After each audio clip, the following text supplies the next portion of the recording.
الحمد لله نحمده ونستعينه ونستغفره ونعوذ بالله من شرور أنفسنا ومن سيئات أعمالنا من يهد الله فلا مضل له ومن يضلله فلن تجد له وليا مرشدا فقد قال الله تعالى في كلامه المجيد وفي برهان وتوحيد জবান খুলে সকলে মিলে বলি আউযু বিল্লাহি মিনাশ শাইতানির রাজিম বিসমিল্লাহির রহমানির রহিম ইয়া আইয়ুহাল্লাযীনা আমানু তুবু ইলাল্লাহ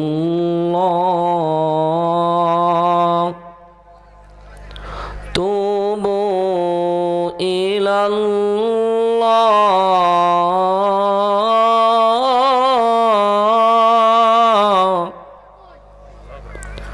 তুবু ইলাল্লাহি তাওবাতান নাসুহা صدقت يا ربنا وعن ابي هريره رضي الله تعالى عنه قال قال رسول الله صلى الله عليه وسلم قبل الموت يقول لا اله الا الله فدخل الجنه رواه مسلم او كما قال عليه الصلاه والسلام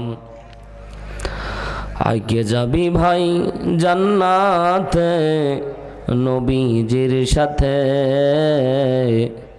ঘরবাড়ি ছেড়ে চলো মদিনাতে বলেন ঘরবাড়ি ছেড়ে চলো মদিনাতে মদিনাতে যেতে মন চাই কি চাই না জোরে বলতে হবে চাই কি চাই না কিন্তু আমি জানি গ্যারান্টি দিয়ে বলতে পারি এখানে যারা বসে আছি 50% আমরা মক্কা মদিনা যাওয়ার এবিলিটি কথা বলেন আছে জোরে বলেন আছে নাই অনেকের আছে অনেকের নাই কিন্তু যাদের নাই তাদের জন্য সুসংবাদ ভাই কারণ যখন ধনী ব্যক্তিটা 1 লক্ষ টাকা খরচ করে উমরায় যায় 6 লক্ষ টাকা খরচ করে হজে যায় তখন আপনি আমি গরিব মানুষ হিসেবে কিছু না করতে পারলেও রসুল আপনাকে আমাকে একটা আমল শিক্ষা দিয়েছে সেটা হলো সে যখন যাবে মনে মনে নিয়ত করবেন যে আল্লাহ আমারও যদি টাকা থাকতো তো আমিও মক্কা মদিনা যাইতে পারতাম তো এই কথা বলার দ্বারা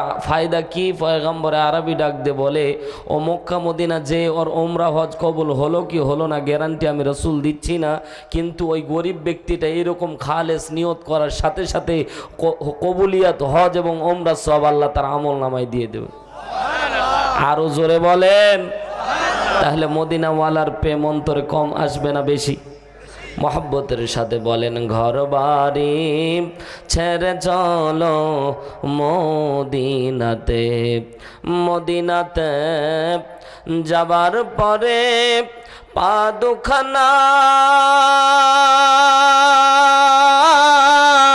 চুমিতে রে মদিনাতে যাবার পরে পা দুখানা চুমিতে রে মন পাখি তুই জুড়িয়ে নিবি প্রাণ পাখি তুই জুড়িয়ে নিবি কদম চুমিতে চুমিতে আইকে যাবি ভাই জান্নাতে নবীজির সাথে ঘরবাড়ি ছেড়ে চলো মদিনাতে বলেন ঘরবাড়ি মীরের বাড়ি ঝাড়খোলা যুব সমাজের উদ্যোগে আজকের এই মুতাবারক মাহফিলের মুআজ্জাজ সম্মানিত সভাপতি বীর মুক্তিযোদ্ধা আলহাজ মোহাম্মদ সুলাইমান আলী ব্যাপারী সাহেব মঞ্চে উপবিষ্ট বাংলাদেশ জামাতে ইসলামীর সংগ্রামী দায়িত্বশীলবৃন্দ, আমন্ত্রিত অতিথিবৃন্দ, আমার সামনে দিনদার ইমানদার প্রাণপ্রিয় কোরআনপ্রিয় খালিদ তারিক সাইফুল্লার উত্তরসূরি নওজোয়ান যুবক ভাইয়েরা, মুরব্বী বাবাজিরা, স্নেহের কচিকাচারা, পর্দানিশি আমার মা এবং বোনেরা, এতক্ষণ কথা বলে মঞ্চ ধন্য করলেন আমার একান্ত শ্রদ্ধা ভাজন বড় ভাই। আমরা যখন আলিম পড়তাম উত্তরাইল সিদ্দিকিয়া কামিল মাদ্রাসায়, সত্যিকার অর্থে ভাই যখন ঘরের মধ্যে প্র্যাকটিস করতো, ভাইয়ের দেখে আমরা শিখেছি। ভাইয়ের কাছে এসে বলতাম যে ভাই ওয়াজ কেমনে করতে হয় একটু শিখান, ভাইয়ের কাছে বসে থাকতাম। তো আল্লাহ তাআলা আমার প্রিয় ভাইকে তার কণ্ঠটা আমৃত্য কোরআনের জন্য সারা বিশ্বময় কবুল করুন। জোরে বলেন আমিন, আরও জোরে বলেন আমিন। এছাড়াও আজকের মাহফিলের সম্মানিত যারা স্বেচ্ছাসেবক যুবক ভাইয়েরা, বিশেষ করে আমার কলিজার টুকরা আলমগীর ভাই, জাহাঙ্গীর ভাই, আলামিন ভাই, আর আজকের মাহফিলের যারা শ্রম বুদ্ধি মেধা দিয়ে যারা সহযোগিতা করছেন, সকলকে আন্তরিক শুভেচ্ছা এবং অভিনন্দন। ইসলামের রীতি এবং নীতি অনুযায়ী সালাম, আসসালামু আলাইকুম ওয়া রাহমাতুল্লাহি ওয়া বারাকাতুহু। সর্বপ্রথম মহান আল্লাহর দরবারে মস্তক অবনত চিত্তে কালিমাতু শুকরিয়া আদায় করছি যে মহান আল্লাহ তাআলা জগদ্দল একটি পাথর আমাদের বুক থেকে নামিয়ে আজকে তাফসিরুল কোরআন মাহফিলে আসার এবং বসার তৌফিক দিলেন। খুশি হয়ে বলছি আলহামদুলিল্লাহ। আরো জোরে জবান খুলে বলছি আলহামদুলিল্লাহ। আজকের মাহফিল হওয়াতে খুশি না বেজার? কে কে খুশি হতে পারেননি হাত উঠান তো। সবাই খুশি না? ও ঝোঁকে তালে মেরেছেন না? ঝোঁকে তালে মারা যাবে না, কথা বোঝার চেষ্টা করতে হবে, নাহলে তো বিপদ ভাই। আমি ওয়াজ করবো একদিকে যাবে আরেকদিকে, টান দিব আল্লামা সাইদি হবে ভৈরবীর মতো। এজন্য আজকের মাহফিলে খুশি কে কে একটু হাত জাগান। লিল্লাহে তাকবীর। হয় না এ যুবক ভাইয়ের আওয়াজ তুলতে হবে লিল্লাহে তাকবীর। আজকের মাহফিল যদি হওয়াতে আপনি খুশি হন, তাহলে আর একবার জবান খুলে বলেন আলহামদুলিল্লাহ। লক্ষ কোটি দুরূদ সালাম আকায়ে নামদার তাজেদারে মাদিনা, নবিকুল শিরোমণি দো জাহানের মধ্যমণি, নির্যাতিত নিপীড়িত মানুষের একমাত্র পরম বন্ধু, যে নবীর আনিত আদর্শের মধ্যে রয়েছে সুখ আর শান্তি, পরকালে মুক্তি, যে নবীর আদর্শ বাস্তব জীবনে মেনে নিলে জান্নাতের গ্যারান্টি, সেই নবীর শানে জবান খুলে দরুদ পেশ করছি। সকলে বলছি সাল্লাল্লাহু আলাইহি ওয়াসাল্লাম। সম্মানিত হাজিরিন, মাহফিলের শুরুতেই আজকে আপনাদের সামনে একটি উদাহরণ দিয়েই আমি মূল আলোচ্য আয়াত সূরা তাহরিমের ৮ নম্বর আয়াত থেকে তাফসীর আকারে কথা বলার চেষ্টা করব। আল্লাহ রাব্বুল আলামিন আমাকে বলার, আপনাদেরকে শোনার, তদ অনুযায়ী সকলকে আমল করার তৌফিক আল্লাহ দান করুন, বলেন আমিন। অনেকেই মাঝে মাঝে বলে যে মাহফিলের মধ্যে লোক কম হচ্ছে। আসলে ভাই, তাফসীর মাহফিল অনেক বেশি হচ্ছে। যেই পরিমাণ লোক হয় এটাই শুকরিয়া আদায় করতে হয়, আলহামদুলিল্লাহ বলেন। কারণ এটা হচ্ছে কোরআনের মাহফিল, জান্নাতের বাগান। আপনারা যারা এসেছেন তার আল্লাহর মেহমান, বিশ্বাস হয় কি হয় না? আল্লাহ তাআলা বলেন, দুনিয়ার মানুষ যখন একজন আরেকজনকে ইনভাইটেশন কার্ড পাঠায়, দাওয়াত নামা পাঠায়, তখন সে ব্যক্তি তার দাওয়াতের জন্য প্রস্তুত হয়ে যায়। আজ থেকে প্রায় 10 দিন আগ থেকে আপনাদেরকে ইনভাইটেশন কার্ড পাঠানো হয়েছে, কিন্তু যারা সচ্চা ইমানদার, যারা কোরআনের পাগল, যাদেরকে আল্লাহ ভালোবাসে, তাদেরকেই কেবল এনেছে। বাদবাকি ওই মানে যেগুলো হচ্ছে চিটাগুড়, এদেরকে আল্লাহ কবুল করে নাই। জোরে বলেন আল্লাহু আকবার। এজন্য লোক হয়েছে কম, আওয়াজ হবে না একদম তা কিন্তু না। মুসলমানের দিকে তাকালে, আমরা ইতিহাসের দিকে তাকালে দেখতে পাই মুসলমানের সংখ্যা কম ছিল, কিন্তু বিজয়ের পতাকা আল্লাহ মুসলমানদেরকেই দিয়েছে। কথা জোরে বলেন ঠিক না বেঠিক? শুধু আল্লাহর দরবারে কোয়ালিটি না, আল্লাহর দরবারে কোয়ান্টিটির দরকার। আল্লাহর দরবারে আল্লাহর দরবারে সংখ্যা দীক্ষের দরকার নাই, ইমানে বলিয়ান হয়ে কারা আল্লাহর দিকে আসতে চাই এটাই আল্লাহ দেখতে চাই। এরা সংখ্যায় কত হলো এটা আল্লাহ দেখতে চাই না, বরঞ্চ যদি 10 জন মুসলমান দাঁড়াই আল্লাহ রব্বুল আলামিন বলেন এরা যদি তাওয়াক্কুল করে আমার দিকে, আমি আসমান থেকে হাজারো ফেরেশতা নাজিল করে এই 10 জনকে এই মানুষের মাথার উপরে এদের সম্মানকে আমি আল্লাহ বুলন্দ করে দেব। কথা জোরে বলেন ঠিক না বেঠিক? কিন্তু মুসলমান আমরা মনে করি যে লোক বেশি হলেই মনে হয় না, মুসলমানের ক্ষেত্রে এটা প্রযোজ্য না। মুসলমান শুধু ইমানে বলে বলিয়ান হয়ে 10 জন যদি দাঁড়ায় তো বিজয় পতাকা নিশান উড়ায়া যিনি দিতে পারেন চিৎকার দিয়ে বলেন তিনি কে? জোরে বলতে হবে তিনি কে? আমরা মনে করতাম যে মনে হয় যে হারে তারা দেশ শাসন করতেছিল আর আমাদের প্রতি অত্যাচার করতেছিল, আমরা মনে করতেছিলাম যে আল্লাহ কোনো রকম এরা সরবে না। এরা ফির মাঝে মাঝে বলতো যে 41 সাল পর্যন্ত, তো আমরা ওইটাই মানতাম। কথা কন না কেন?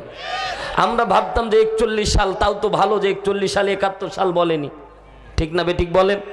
তা আমরা ভাবতাম আর মাঝে মাঝে আল্লাহর কাছে দোয়া করতাম যে রব্বুল আলামিন আমাদেরকে এই স্বৈরাচারী শাসককে আল্লাহ পদত্যাগ করায় দাও, আল্লাহ যাতে সে পদত্যাগ করে। তো আসমান থেকে আল্লাহ মনে মনে, আমার এটা ধারণা, আল্লাহ তাআলা বলতেন এ বোকার দলেরা এত ছোট দোয়া করলে হয়, তোদের উপর কত জুলুম নির্যাতন এসেছে দুনিয়ার কেউ না দেখলেও আমি আল্লাহ দেখেছি।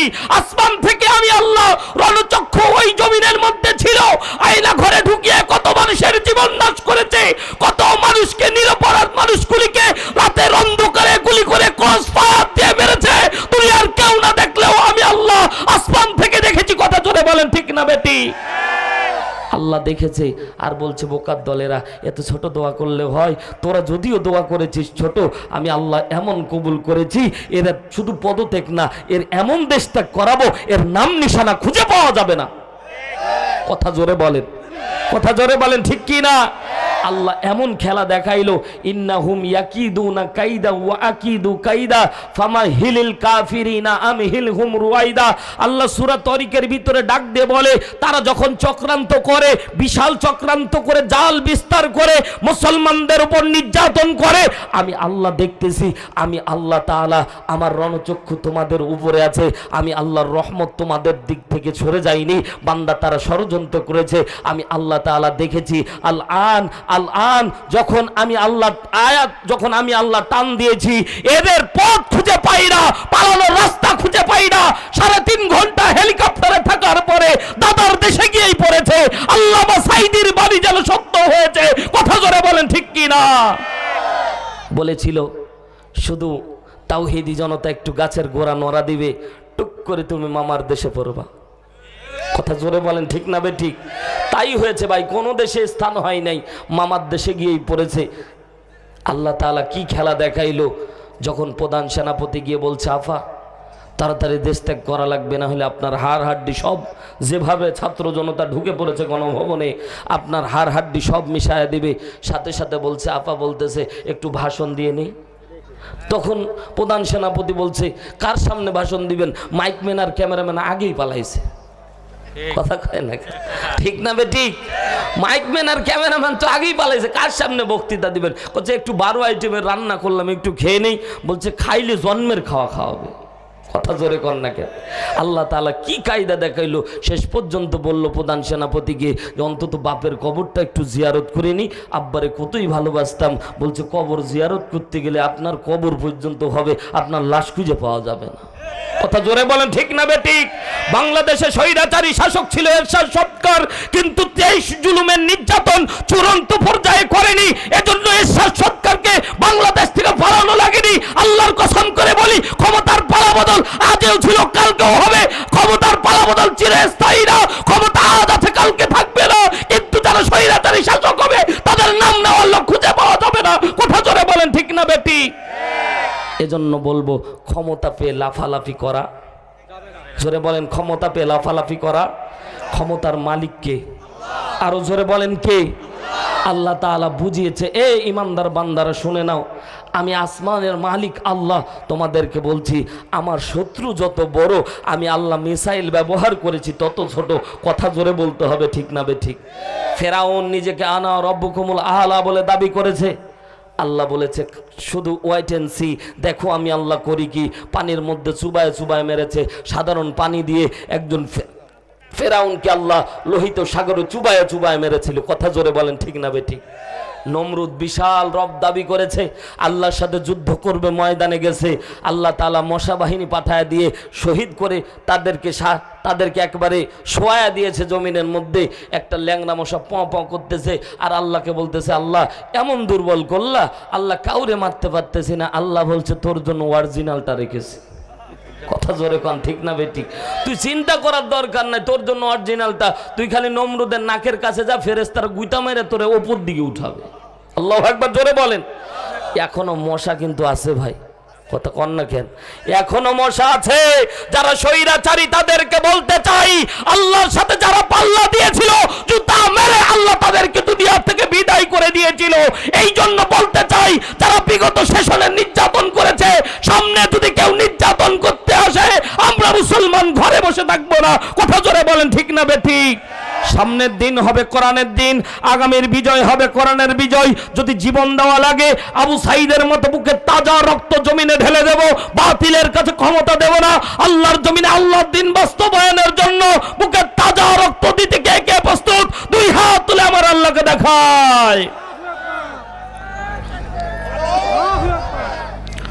লিল্লাহে তাকবীর। হাত জাগান। কষ্ট পাচ্ছেন? কষ্ট পাচ্ছেন? ভয় পাচ্ছেন? ভয় করব কাকে? আল্লাহর নাম চূড়ান্ত ভাবে নিতে হবে। লিল্লাহে তাকবীর। সকলে মিলে একযোগে তাকবীর দেব। গলাটা খেকর দেন, সবাই খেকর দেন। যত কণ্ঠে শক্তি আছে সব তাকবীরে ঢেলে দেব। নারে তাকবীর। আল্লাহ কবুল করুন, বলেন আমিন। রাগ করলেন? সম্মানিত ভাইয়ের আমার, অনেকেই বলে হুজুর এই কথাগুলি না বললে না। ও ভাই, বিগত 16 বছর যে নির্যাতনের স্টিম রোলার চলেছে, এটা তার সামান্য বিন্দু মাত্র। আল্লাহ তাআলা এত পরিমাণে জুলুম নির্যাতন এজন্য দিয়েছে, ইমানদারের ইমান পরীক্ষা করার জন্য। কারা ইসলামের পথে টিকে থাকে জুলুমের পরেও, আর কারা মুনাফিকি অবলম্বন করে চলে যায়, এটা দেখার জন্যই আল্লাহ মাঝে মাঝে নির্যাতন দেয় মুসলমানদেরকে। কথা জোরে বলেন ঠিক না বেঠিক? সম্মানিত ভাইয়ের আমার, রাত অনেক গভীর হচ্ছে। আমি আপনাদের খেদমতে সূরা তাহরিমের 8 নম্বর আয়াতে কারিমা তেলাওয়াত করেছি। ইনশাআল্লাহুল আজিজ আয়াতের আলোকেই কথা বলার চেষ্টা করব। তবে আজকের এই আয়াতটা আমাদের জন্য একটা নেয়ামত। তাফসিরে আশুর আল্লামা ইবনে আশুর রহমতুল্লাহ আলাইহি তিনি তার তাফসির গ্রন্থের মধ্যে লেখেন, আল্লাহ রাব্বুল আলামিন উম্মতে মুহাম্মদের জন্য যতগুলি উপহার উপঢৌকন দান করেছে, তার মাঝে সূরা তাহরিমের 8 নম্বর আয়াত অন্যতম। জোরে একবার বলেন আল্লাহু আকবার। আর জোরে বলে আল্লাহু আকবার। আল্লাহ রাব্বুল আলামিন পয়গম্বরে আরবি বিশ্বনবী সাল্লাল্লাহু আলাইহি সাল্লামের উপর সূরা তাহরিমের 8 নম্বর আয়াত কেন নাজিল করলেন? শানে নজুল থেকে যদি আপনাদেরকে ঘটনা বর্ণনা করি, তাহলে বুঝতে পারবেন ক্লিয়ার আল্লাহ কি কারণে আয়াত নাজিল করলো। জোরে বলেন সুবহানাল্লাহ। বিশ্বনবীকে আল্লাহ ভাবাচ্ছেন, জোরে বলেন কে? আর জোরে আমার কথা হা না জবাব দেওয়া লাগবে মুসলমান। খুব অল্প সময় কথা হবে, লম্বা সময় কথা হবে না, কিন্তু যতক্ষণ কথা হবে বোধগম্য হতে হবে। আপনাকে বুঝতে হবে, আলোচ্য আয়াত মানতে হবে। মুসলমান ভাইরারে আমার গভীর মনোযোগ দেন। আমার আল্লাহ রব্বুল আলামিন সূরা তাহরিমের 8 নম্বর আয়াত নাজিল করার আগে বিশ্বনবীকে সকাল থেকে সন্ধ্যা পর্যন্ত ভাবিয়েছিল। আল্লাহর নবী সাল্লাল্লাহু আলাইহি সাল্লাম সকাল থেকে সন্ধ্যা পর্যন্ত ভাবতেছিল, আল্লাহ আমার উম্মতের যদি গুনার খাতা না থাকতো, আমার উম্মতের যদি গুনাহ মাফ হয়ে যেত, কতই না ভালো হতো। জোরে বলেন না সুবহানাল্লাহ। আল্লাহর নবীর চিন্তাটা ছিল যাতে করে আমাদের গুনাহ না থাকে। ও ভাই, জিজ্ঞাসা করতে চাই, আমরা যারা বক্তাবৃন্দ, আমরা যারা অতিথিবৃন্দ, আপনারা যারা সামনে আছেন, পর্দানিশী আমার মা বোনেরা, আমাদের গুনাহ আছে না নাই? জোরে বলতে হবে, আছে না নাই? আমাদের এত গুনাহ আছে, আল্লাহ তাআলা যদি বক্তার গুনাহ শ্রোতার সামনে ওপেন করে দিত, আল্লাহর কসম করে বলি কেউ এখানে বসে বসে এতক্ষণ আলোচনা শুনতেন না। শ্রোতার গুনাহ যদি আল্লাহ বক্তার সামনে ওপেন করে দিত, বক্তা কোনোদিন এই শ্রোতার সামনে আলোচনা করতো না। স্বামীর গুনাহ যদি স্ত্রীর সামনে আল্লাহ ওপেন করে দিত, কোনোদিন স্বামী তার স্ত্রীকে স্ত্রী বলে ডাক দিত না। কথা বুঝে থাকলে জবাব দেন, ঠিক না বেঠিক?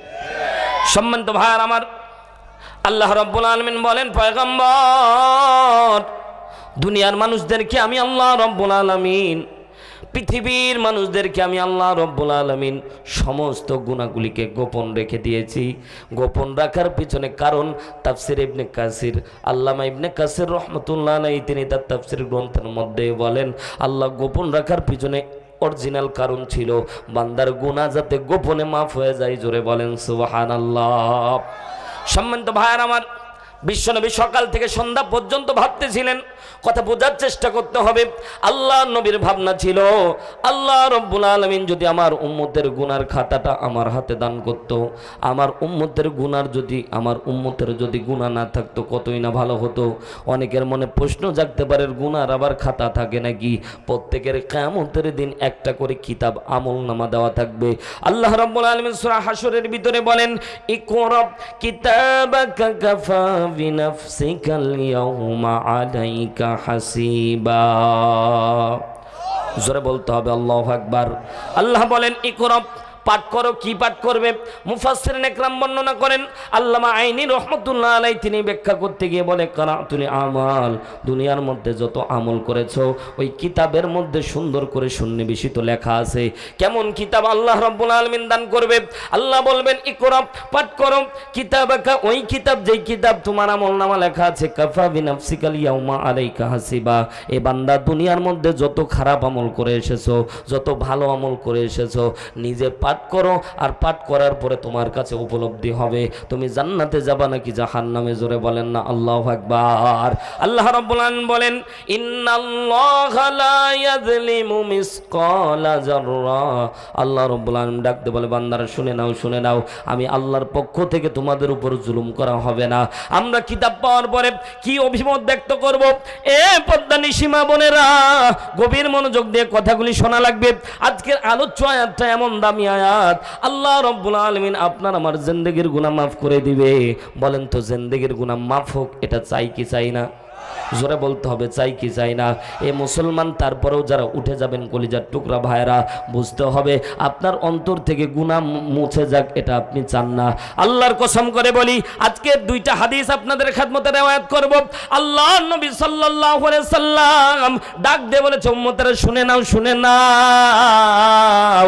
আলোচ্য আয়াত থেকে আলোচনা করার পরে দুইটা হাদিস থেকে কেউ যদি কথা বলতে পারে আর এই কথাগুলি যদি কেউ মানতে পারে, আল্লাহ রাব্বুল আলামিন ওই বৈঠকে থাকা অবস্থায় বান্দার জিন্দেগির গুনাহ মাফ করে দিবে। আরো জোরে একবার বলেন না আল্লাহু আকবার। গুনাহ মাফ হলো কি হলো না? বিশ্ব নবী সাল্লাল্লাহু আলাইহি সাল্লাম ডাক দিয়ে বলে, উম্মতেরা শুনে নাও, শুনে নাও, গুনাহ মাফ হলো কিনা এর মাপকাঠিও আমি রাসূল তোমাদেরকে জানায়া দিচ্ছি। তার মানে ওই মাপকাঠিও আজকে আপনি আমি জানতে পারবো আপনার আমার গুনাহ মাফ হলো কিনা। বুখারীর হাদিস, বিশ্ব নবী বলেন, তওবা করলে তওবা কবুল হলো কি হলো না এটা দেখা যায়। এ মুসলমান, জিজ্ঞাসা করতে চাই, পর্দানিশী আমার মা বোনেরা, আমরা যে গুনাহ থেকে বাঁচার জন্য গুনাহ হওয়ার পরে আমরা যখন তওবা করি, এই তওবা কবুল হলো কি হলো না এটা কি আমরা দেখতে পাই? জোরে বলতে হবে, দেখতে পাই। আল্লাহর নবী সাল্লাল্লাহু আলাইহি সাল্লাম হাদিসের মধ্যে শিক্ষা দিচ্ছে, চার পদ্ধতিতে কেউ যদি তওবা করতে পারে, আল্লাহ রাব্বুল আলামিন বান্দার তওবা কবুল হলো কি হলো না এটা দেখাই। জোরে একবার বলেন না আল্লাহু আকবার। আল্লাহর নবী সাল্লাল্লাহু আলাইহি সাল্লাম সকাল থেকে সন্ধ্যা পর্যন্ত ভাবতেছেন। তাফসিরে আশুর, আল্লামা ইবনে আশুর রাহমাতুল্লাহ আলাইহি তিনি তার তাফসির গ্রন্থের মধ্যে সূরা তাহরিমের 8 নম্বর আয়াতের শানে নজুল ব্যাখ্যা করতে গিয়ে বলেন, আল্লাহর নবী সকাল থেকে সন্ধ্যা পর্যন্ত একই চিন্তাধারা ব্যক্ত করতেছেন। আল্লাহর নবীর সামনে হযরত আব্দুল্লাহ ইবনে আব্বাস রাদিয়াল্লাহু তাআলা আনহু চলে আসলেন, আব্দুল্লাহ ইবনে মাসউদ রাদিয়াল্লাহু তাআলা আনহু চলে আসলেন। আব্দুল্লাহ ইবনে আব্বাস থেকে বর্ণনা করতেছেন ইমাম মুজাহিদ রাহমাতুল্লাহ আলাইহি, ইমাম মুজাহিদ থেকে ইমাম কাতাদা রাহমাতুল্লাহ আলাইহি বর্ণনা করতেছেন, আল্লাহর নবী সাল্লাল্লাহু আলাইহি সাল্লামকে আব্দুল্লাহ ইবনে আব্বাস রাদিয়াল্লাহু তাআলা আনহু ডাক দিয়ে বললেন, নবী গো, আজকে কেমন জানি আপনাকে পেরেশানির মধ্যে থাকার মতো মনে হচ্ছে। ওগো নবী, কি পেরেশানি, আপনি কি পেরেশানিতে পড়ে আছেন?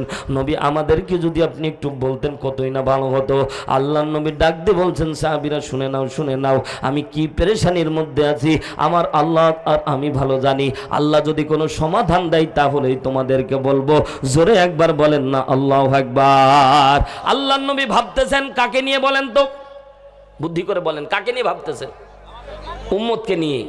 মাশাআল্লাহ, আমার এক কলিজার টুকরা ভাই বলছে আমাদেরকে নিয়ে উম্মত তো আমরাই, ওই চাস্তো কথা উম্মত বলার নাই, আমাদেরকে নিয়ে বলতে হবে। বলেন তো কাকে নিয়ে? জোরে বলতে হবে, বলেন তো কাকে নিয়ে? আমার মতো দেখবেন যখন আমি বলবো কাকে নিয়ে, তখন এইভাবে হাত দুইটা বাড়ায় এইভাবে করবেন, কারণ এটা ভিডিও হচ্ছে, ঠিক না? আল্লাহর ক্যামেরায় ভিডিও হচ্ছে। আল্লাহ যদি এটাকে পছন্দ করে নাই, এই ওসিলায় আল্লাহ মাফ করে দিতে পারে। বলেন তো বিশ্বনবী কাকে নিয়ে ভাবতেছেন? জোরে বলেন কাকে নিয়ে? কেউ জবান বন্ধ রাখবে না। যুবক ভাইরা বলো কাকে নিয়ে?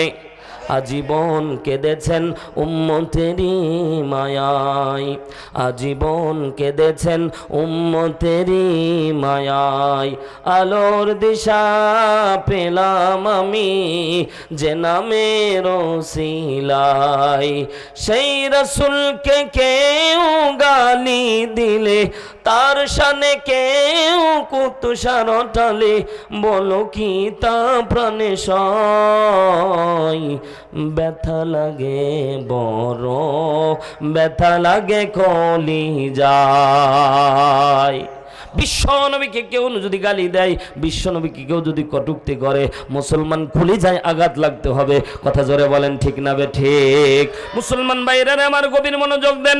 এই পদ্মানি সীমা বলেরা গুনার ব্যাপারে আমরা এত দুর্বলতা অবলম্বন করি, অথচ রব্বে কারিম আল্লাহ বান্দার জন্য কত শিথিলতা দান করেছে।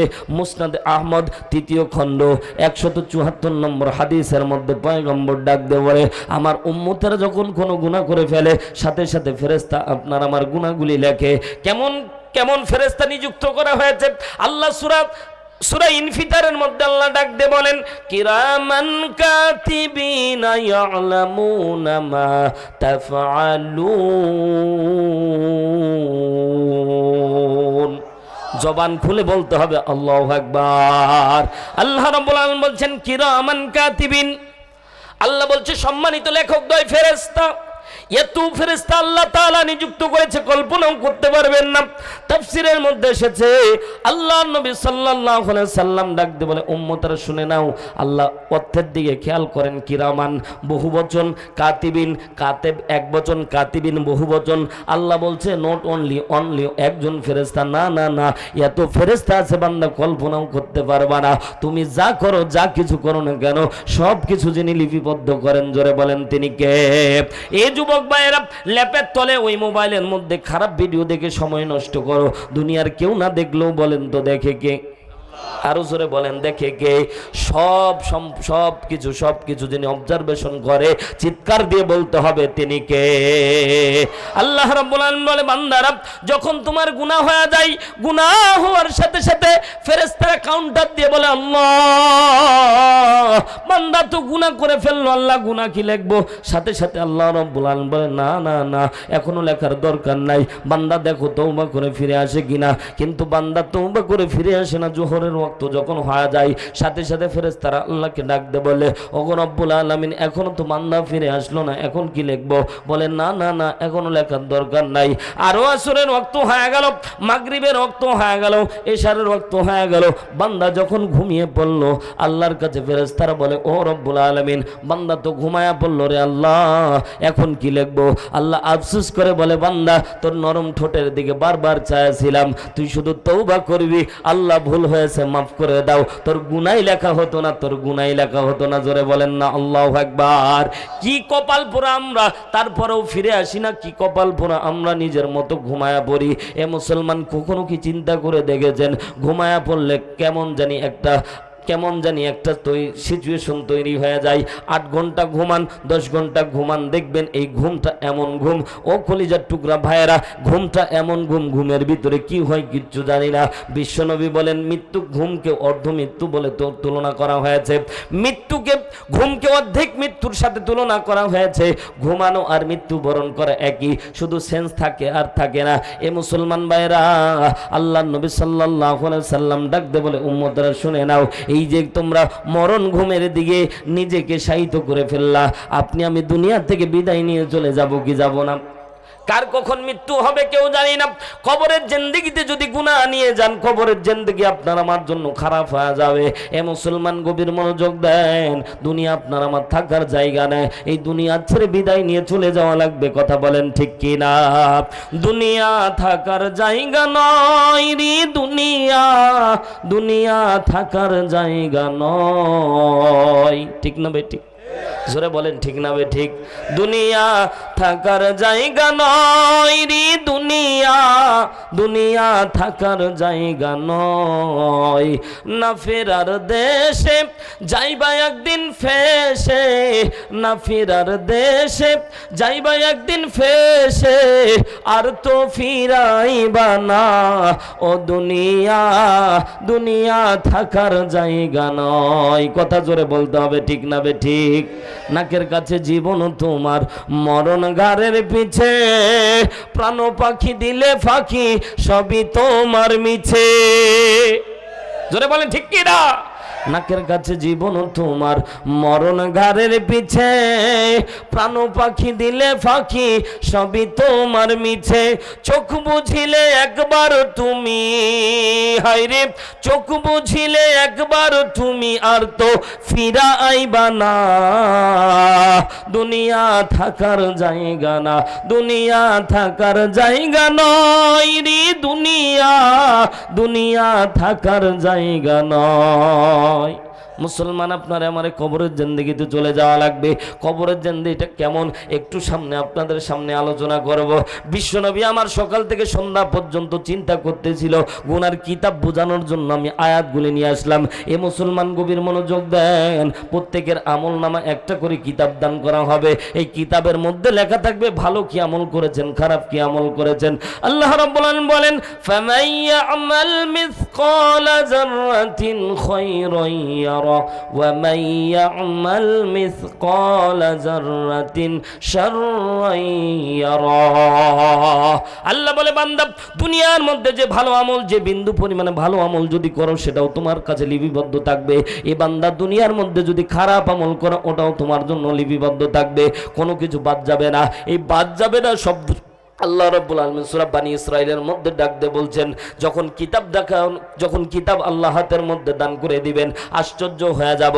এই শব্দটাও আল্লাহ কোরআনের মধ্যে বলছেন সূরা বানী ইসরাঈলের ভিতরে। আল্লাহ ডাক দিয়ে বলবেন, এ বান্দারা কিতাব দেখার পরে তোমরা কি বলবা? মালি হাদাল কিতাব, এটা আবার কেমন কিতাব? আলা ইউগাদিরু সগীরা, যেখানে ছোট আমলটাও বাদ যায় নাই, বড় আমলটাও বাদ যায় নাই। আল্লাহ কেমন কিতাব আপনি দান করলেন, জোরে বলেন না আল্লাহু আকবার। ওই যে সিনেমার মধ্যে যখন ছায়াছবি আপনারা দেখেন, মাঝে মাঝে খেয়াল করে দেখবেন চিত্রনায়িকা বা চিত্রনায়ক, খেয়াল করে দেখবেন ইতিহাস যখন ডায়েরিটা খুলে দেখবেন, খেয়াল করে ডায়েরির পাতায় যখন অতীত জীবন দেখে, খেয়াল করে দেখবেন ভিডিও চিত্র ওপেন হয়ে যায়। কথা জোরে বলেন ঠিক না বেঠিক? এটা বোঝানোর জন্য বলতেছি।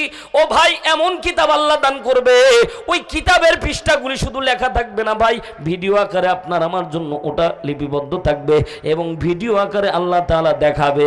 অস্বীকার করার সুযোগ আল্লাহ রাব্বুল আলামিন আপনাকে আমাকে দেবে না।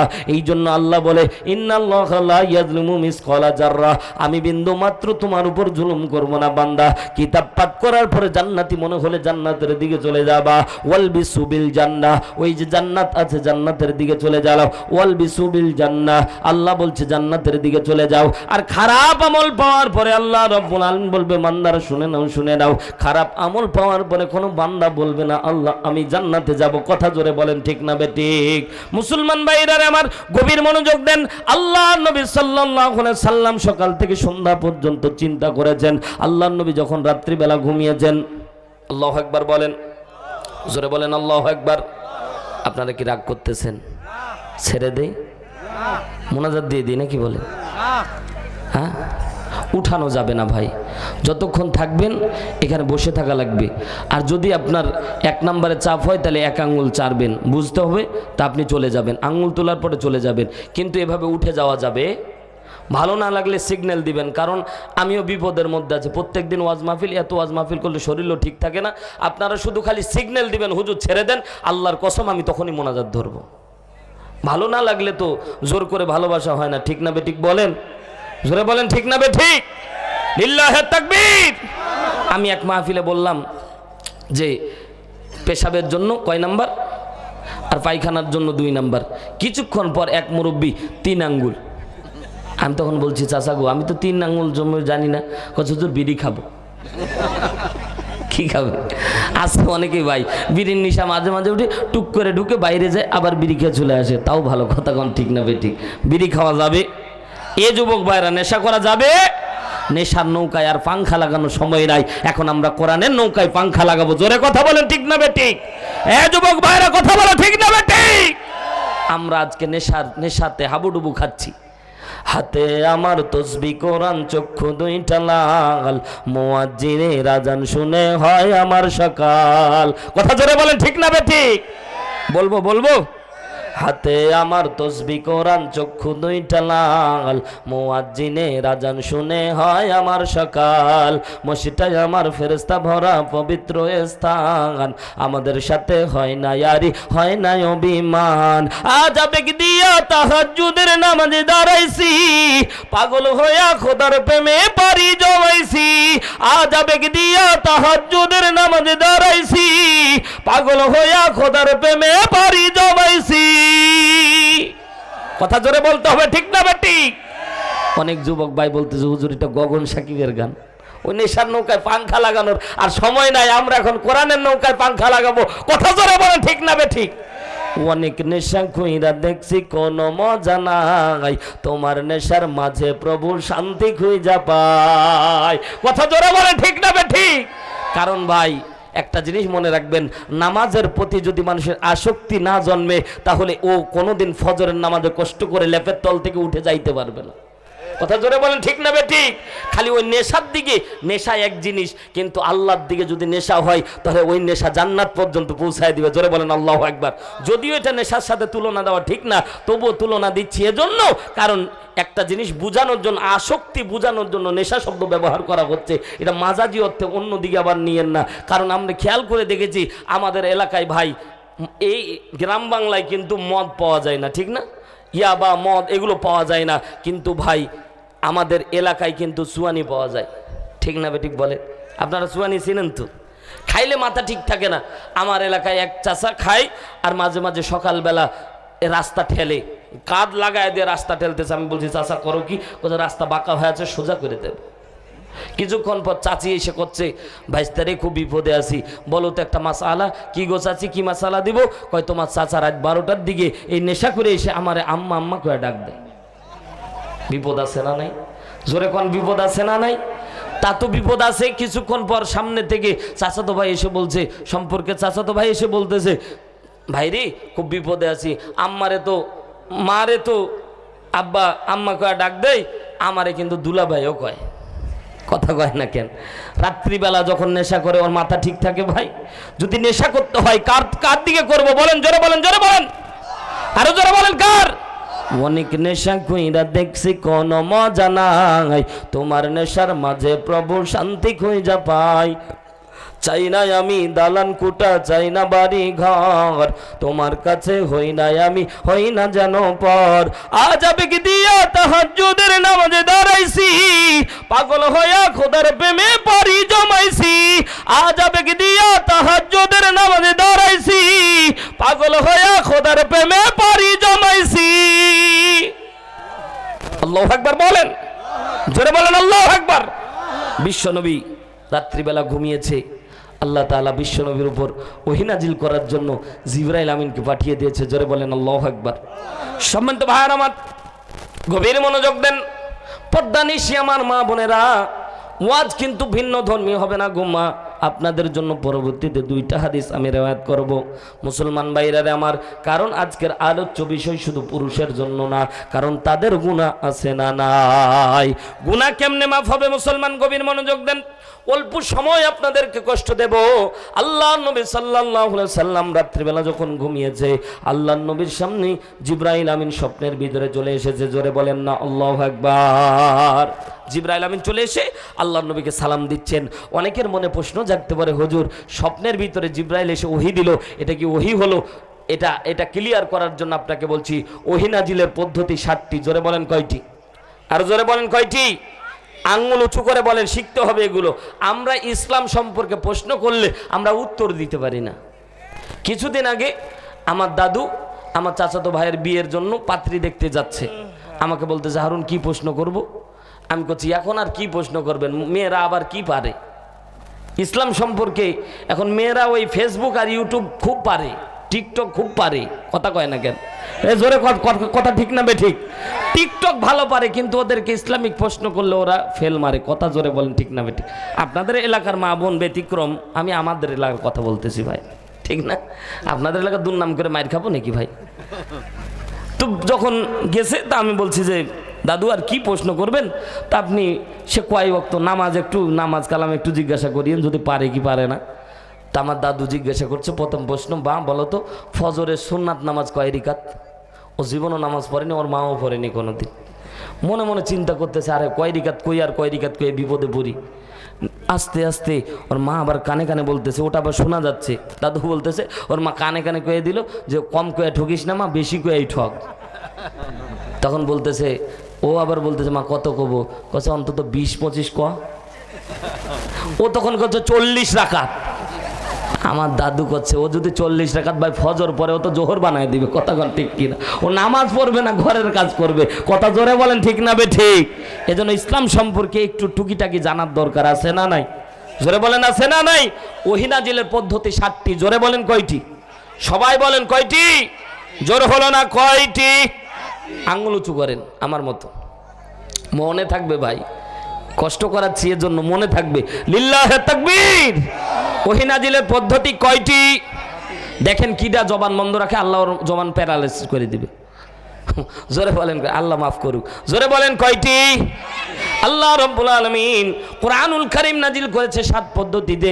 1 নম্বর পদ্ধতি ঘণ্টা ধ্বনির নয়, 2 নম্বর পদ্ধতি জিবরাইলের নিজ আকৃতিতে, 3 নম্বর পদ্ধতিতে দাহিয়াতুল কালবি মানুষের আকৃতিতে, 4 নম্বর মাঝে মাঝে ইসরাফিল আলাইহিস সালাতু ওয়াস সালাম ওহী নিয়ে আসতো, 5 নম্বর আল্লাহ রাব্বুল আলামিন সরাসরি বিশ্বনবীকে দান করত, 6 নম্বর পর্দার অন্তরালে আল্লাহর নবী, 7 নম্বর হচ্ছে স্বপ্ন যোগে আল্লাহর নবীকে আল্লাহ তাআলা ওহী নাজিল করত। জোরে বলেন সুবহানাল্লাহ। সম্মানিত ভাইয়ের আমার, স্বপ্ন যোগে আল্লাহ রাব্বুল আলামিন অনেকগুলি আয়াত দান করেছে। তার মাঝে সূরা তাহরিমের 8 নম্বর আয়াত, জিবরাইল আমিন সালাম দিয়ে দিলেন, ইয়া রাসূলুল্লাহ ইয়া হাবিবাল্লাহ, আল্লাহ রাব্বুল আলামিন আজকে আমি জিবরাইল আজকে আপনার সাথে কথা বলবো না, আজকে কথা বলবেন যিনি রাহমাতুল্লিল, আজকে কথা বলবেন যিনি আল্লাহ রাব্বুল আলামিন, তিনি। জোরে বলেন আল্লাহু আকবার। সাথে সাথে জিবরাইল মাইনাস হয়ে গেল। আল্লাহর নবীর সংলাপের মধ্যম পন্থা অবলম্বন করার জন্য জিবরাইল এসে পরিচয় করায় দিয়ে জিবরাইল মাইনাস হয়ে গেল। আল্লাহ তাআলা বিশ্ব নবীকে প্রথমে সালাম দান করে দিলে। জোরে বলেন আল্লাহু আকবার। সালাম দিচ্ছেন কে? আরো জোরে বলেন কে? কেন সালাম দিলেন? মুফাসসিরিন একরাম বর্ণনা করে আল্লাহর নবী সাল্লাল্লাহু আলাইহি সাল্লাম কেন সালাম, আল্লাহ তাআলা কেন সালাম দিলেন আল্লাহর নবীকে? কারণ আল্লাহ রাব্বুল আলামিন বোঝাচ্ছে, হাবিব আপনি যে তেলাওয়াত করেছেন আসসালামু কাবলাল কালাম, কথার পূর্বে সালাম, যে আগে কথা বলতে চাইবে সংলাপ ধর্মীর, আল্লাহর নবী সাল্লাল্লাহু আলাইহি সাল্লামকে আল্লাহ শিক্ষা দান করতেছে, হাবিব শুনে নেন, যে আগে কথা বলতে চাইবে সে আগে সালাম দেওয়া লাগবে। জোরে বলেন সুবহানাল্লাহ। ঘরের মধ্যে সালামের প্রচলন করে দিবেন, ছোট্ট সন্তানদেরকে সালাম দিবেন, দেখবেন ছোট্ট সন্তানেরা বড় হয়ে কিছু দূর বড় হয়ে দেখবেন আপনাকে সালাম দিবে, বিবিকে সালাম দিবেন দেখবেন উল্টা আপনাকেও সালাম দিবে। কথা জোরে বলেন ঠিক না বে ঠিক? কিন্তু আমরা শরম পাই, কি পাই? হুজুর বউরে সালাম দিব, ইজ্জত কি থাকবে? কথা কয় না কেন? অনেকে বলে হুজুর বউরে সালাম দিব, এত ছোট হইলাম। ওরে বাপ, ও কত বড় বউরে সালাম দিলে যিনি বরকত বাড়ায় দিবেন তিনি কে? আরো জোরে বলেন তিনি কে? এখানে তো পদ্মানিশী মা বোনা আছে, এই জন্য আপনাদের জন্য প্লাস পয়েন্ট। আমি নাটোরে এই ওয়াজ করেছিলাম, বাড়ির মধ্যে যখন গেছে যায় বউকে সালাম দিয়েছে, বউ টিক করে দরজা লাগাই দিয়েছে, জীবনও সালাম দেয় না, বা হঠাৎ সালাম দিয়েছে, বউ মনে করছে মাথা পাগল হয়ে গেছে। বিপদ আছে না? সম্মানিত ভাইয়ের আমার গভীর মনোযোগ দেন, বাস্তবতাও আছে ভাই। আল্লাহ রাব্বুল আলামিন বিশ্বনবীকে সালাম দেওয়ার পিছনে কারণ পুরা পৃথিবীবাসীকে আল্লাহ বুঝাচ্ছে, হাবিব পুরা পৃথিবীর মানুষদেরকে দেখা দেন। আল্লাহ রাব্বুল আলামিন বলেন সালাম এমন একটা প্রতিনিধিত্ব। আল্লাহ রাব্বুল আলামিন বলেন শত্রুকে যখন তুমি বারবার সালাম দিবা সে সবচেয়ে বড় বন্ধুতে পরিণত যিনি করে দিবেন তিনি কে? আমাদের এলাকার, আপনাদের এলাকার মুরব্বীরা অনেক ভালো, আমাদের এলাকার মুরব্বীরা যখন যায় তখন যুবকদের দিকে তাকায় আর জোরে জোরে বলে কত বেয়াদব রে, আমার সালাম দেয় না। আছে না নাই? আমি বলবো মুরব্বী চাচা আল্লাহর কসম করে বলি, একটা পদ্ধতি তোমাকে শিক্ষাদান করি। একদিন তুমি, বেশি দিন না, কয়দিন, জোরে বলেন, একদিন খালি সালাম দিয়ে, যুবকরা তুমি সালাম দিয়ে যাবা, আসসালামু আলাইকুম বাবা কেমন আছো, এই কথা বলে যাবা। আল্লাহর কসম করে বলি, পরের দিন রাস্তা দিয়ে গেলে ওই যুবক দৌড়ায় এসে তোমার সালাম দিবে। কথা জোরে বলেন, ঠিক না বে ঠিক? মুসলমান ভাইরা আমার, গভীর মনোযোগ দেন, তার বাস্তব প্রমাণ। আমি যখন বাড়ির মধ্যে যাই, এলাকার মধ্যে যত ছোট ছোট বাচ্চা আছে তাদের ধরে ধরে সালাম দিই। এখন খেয়াল করে দেখি, ওরা যখন খেলে, আমি শুধু রাস্তা দিয়ে বাইর হতে দেরি হয়, ওরা দৌড়ায় এসে প্রতিযোগিতা করে সালাম দেয়। তার মানে বোঝা গেল এরা সালাম শিখে ফেলেছে। কথা বলেন ঠিক কি না? মাঝে মাঝে মানুষকে শিক্ষা দেওয়ার জন্য, মাঝে মাঝে মানুষকে শিক্ষা দেওয়ার জন্য নিজে ছোট হলে বড় যিনি বানায়া দেন, তিনি কে? আরো জোরে বলতে হবে, তিনি কে?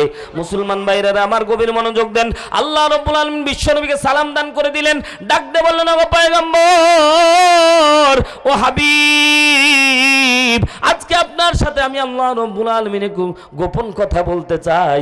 সাথে সাথে বিশ্বনবী পয়েন্টটা ধরে ফেললেন। আল্লাহকে ডাক দিয়ে বলছেন, ওগো রব্বুল আলামিন, বন্ধু বলে ডাক দিলা, আর বন্ধুর উম্মত কিয়ামতের ময়দানে জাহান্নামী হয়ে যাবে, এটা সহ্য করতে পারবো না। বন্ধুর উম্মত জাহান্নামী হয়ে যাবে, অন্যান্য নবীর উম্মতের সামনে পিটায় পিটায় উম্মতদেরকে জাহান্নামে নিয়ে যাবে, এটা আমি সহ্য করতে পারবো না। আল্লাহ ডাক দিয়ে বলছেন, পয়গম্বর বলেন বলেন আপনার জন্য কি করতে পারি? ডাক দিয়ে বলছে, কিয়ামতের ময়দানে আমার হাতে আমার উম্মতের গুনার পৃষ্ঠাগুলি, গুনার খাতাগুলি আমার হাতে দান করে দিবেন। চিৎকার দিয়ে বলতে হবে আল্লাহু আকবার। আরো জোরে বলতে হবে আল্লাহু আকবার। আল্লাহর নবী আল্লাহকে ডাক দিয়ে বললেন, ওগো রব্বুল আলামিন, কিয়ামতের ময়দানে আমার উম্মতেরা গুনাহ নিয়ে যখন জাহান্নামের দিকে চলে যাবে, আমার উম্মত যাতে জাহান্নামী না হয়, ওগো রব্বুল আলামিন, আমার উম্মতের গুনার পৃষ্ঠাগুলি আমার হাতে, গুনার খাতাগুলি আমার হাতে দান করবেন। আল্লাহ বন্ধুকে ডাক দিয়ে বলে, বন্ধু হে, বলেন বলেন গুনার খাতা নিয়ে কি করবেন? বিশ্বনবী হাদিসের মধ্যে পয়গম্বর আরবি ডাক দিয়ে বলে, দুনিয়ার গাঁজাখুরি গল্প বলতেছি না, এ মুসলমান গভীর মনোযোগ দেন। আল্লাহ নবী সাল্লাল্লাহু আলাইহি সাল্লাম বলবেন, আল্লাহ কিয়ামতের ময়দানে উম্মতের গুনার পৃষ্ঠা পাওয়ার পরে পৃষ্ঠাগুলি ছিঁড়ে ছিঁড়ে ফেলে দেব, উম্মতকে জান্নাত পর্যন্ত নিয়ে যাব। জোরে বলেন সুবহানাল্লাহ।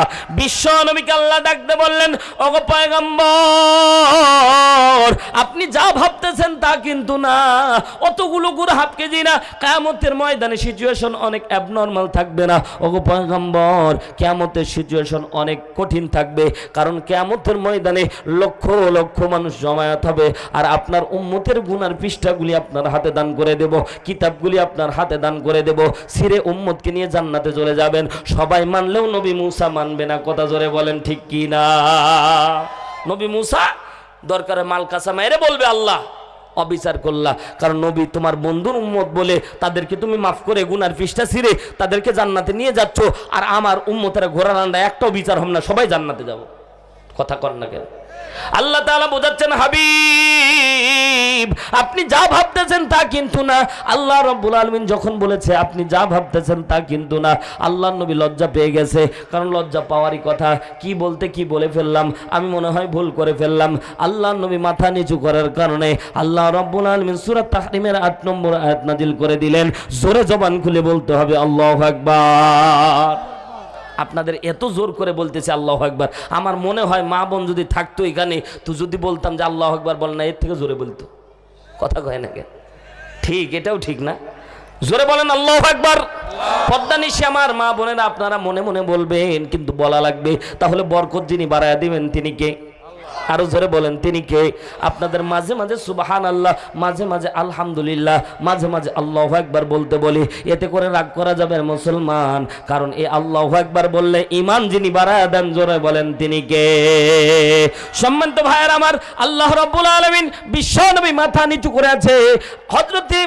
হযরত আব্দুল্লাহ ইবনে আব্বাস রাদিয়াল্লাহু তাআলা আনহু বর্ণনা করে, বিশ্বনবী সাল্লাল্লাহু আলাইহি সাল্লাম মাথা যখন নিচু করেছে, আল্লাহর নবী যদি মাথা নিচু না করতেন, আল্লাহ মনে হয় এত দামি আয়াত আমাদের জন্য দিত না। জোরে বলেন সুবহানাল্লাহ। আল্লাহ রাব্বুল আলামিন আয়াত নাযিল করে জানায় দিলেন, ইয়া আইয়ুহাল্লাযীনা আমানু তুবু ইলাল্লাহ। আর জোরে বলতে হবে আল্লাহু আকবার। দুই হাত আকাশের দিকে উঁচু করে বলেন আল্লাহু আকবার। আরো জোরে বলেন আল্লাহু আকবার। বিশ্ব নবী সাল্লাল্লাহু আলাইহি সাল্লামকে আল্লাহ ডাক দিয়ে বললেন, ও পয়গম্বর মাথা নিচু করেছেন, লজ্জা পেয়েছেন, আমি আল্লাহর কথায় আপনি হয়তো মন খারাপ করেছেন। ও পয়গম্বর শুনে নেন, আমি আল্লাহ রাব্বুল আলামিন পক্ষ থেকে আপনাকে বুঝাতে চাচ্ছি, ইয়া আইয়ুহাল্লাযীনা আমানু, আপনার ইমানদার উম্মতদেরকে, নর এবং নারীদেরকে আপনি ডাক দিয়ে বলবেন, তুবু ইলাল্লাহ, তাদের যখন গুনাহ হবে তারা তওবা করে ফিরে আসবে। কেমন তওবা করবে? তাওবাতান নাসুহা। নাসুহা শব্দের ব্যাখ্যা করতে গিয়ে মুফাসসিরিন একরাম বর্ণনা করেন দুইটা। এক নাম্বার হচ্ছে গুনাহ হওয়ার পরে সাথে সাথে আল্লাহর দরবারে মাফ চাওয়া লাগবে। দুই নাম্বার এই গুনাহ জীবনও করব না এরকম প্রতিজ্ঞাবদ্ধ হওয়া লাগবে। এটাকে তাওবাতান নাসুহা বলে। একনিষ্ঠ তওবা করে আপনার উম্মতেরা যদি ফিরে আসতে পারে, আপনার উম্মতের গুনাহ আমি আল্লাহ মাফ করে দিব। জোরে একবার বলেন না আল্লাহু আকবার। আল্লাহ বুঝাচ্ছেন, হাবিব আপনার উম্মতের গুনাহ তো আমি আল্লাহ রাখবই না। ওগো পয়গম্বর, আপনার উম্মতেরা শুধু বলবে, তওবা করে ফিরে আসবে, আপনার উম্মতের গুনাহ তো আমি আল্লাহ আগেই মাফ করে দেব। ও হাবিব, কিয়ামতের ময়দানে তো গুনার খাতাই পাবেন না। জোরে বলেন না আল্লাহু আকবার। বিশ্ব নবীর সাথে আল্লাহর প্রেমালাপটা কেমন আল্লাহ ডাক দিয়ে বলছেন, বুঝাতে চাচ্ছেন ওগো পয়গম্বর, উম্মতের তো গুনার খাতাই রাখবো না, কারণ গুনাহ যদি মাফ হয়ে যায় খাতা থাকবে নাকি? কথা জোরে বলেন, কথা বোঝার চেষ্টা করেন মুসলমান। তারপরে আল্লাহ নবী সাল্লাল্লাহু আলাইহি সাল্লাম মাথা উঁচু করে নাই। আল্লাহ রাব্বুল আলামিন আলোচ্য আয়াত আরো নাজিল করে দিল। জোরে বলেন সুবহানাল্লাহ। আল্লাহ রাব্বুল আলামিন বলেন, আসা রাব্বুকুম আইয়ুকাফিরা আনকুম সাইয়্যাতিকুম ওয়া ইউদখিলাকুম জান্নাহ। যারা আল্লাহু আকবার বললেন না, লস খেলে জোরে বলতে হবে আল্লাহু আকবার। আল্লাহ নবীকে আল্লাহ ডাকতে বলছেন, আসা রব্বুকুম আইয়ুকাফিরা আনকুম সাইয়্যাতিকুম, গুনাহ তো মাফ করে দিব। ও হাবিব, আপনি আপনার উম্মতকে জান্নাতে নিয়ে যাবেন গুনার পৃষ্ঠা ছিঁড়ে, আপনাকে এত বড় দায়িত্ব নেওয়া লাগবে না। আসা রব্বুকুম আইয়ুকাফিরা আনকুম সাইয়্যাতিকুম, গুনাহ তো মাফ করব, আপনার উম্মতকে জান্নাত পর্যন্ত পৌঁছায় দেব। আর জোরে বলতে হবে।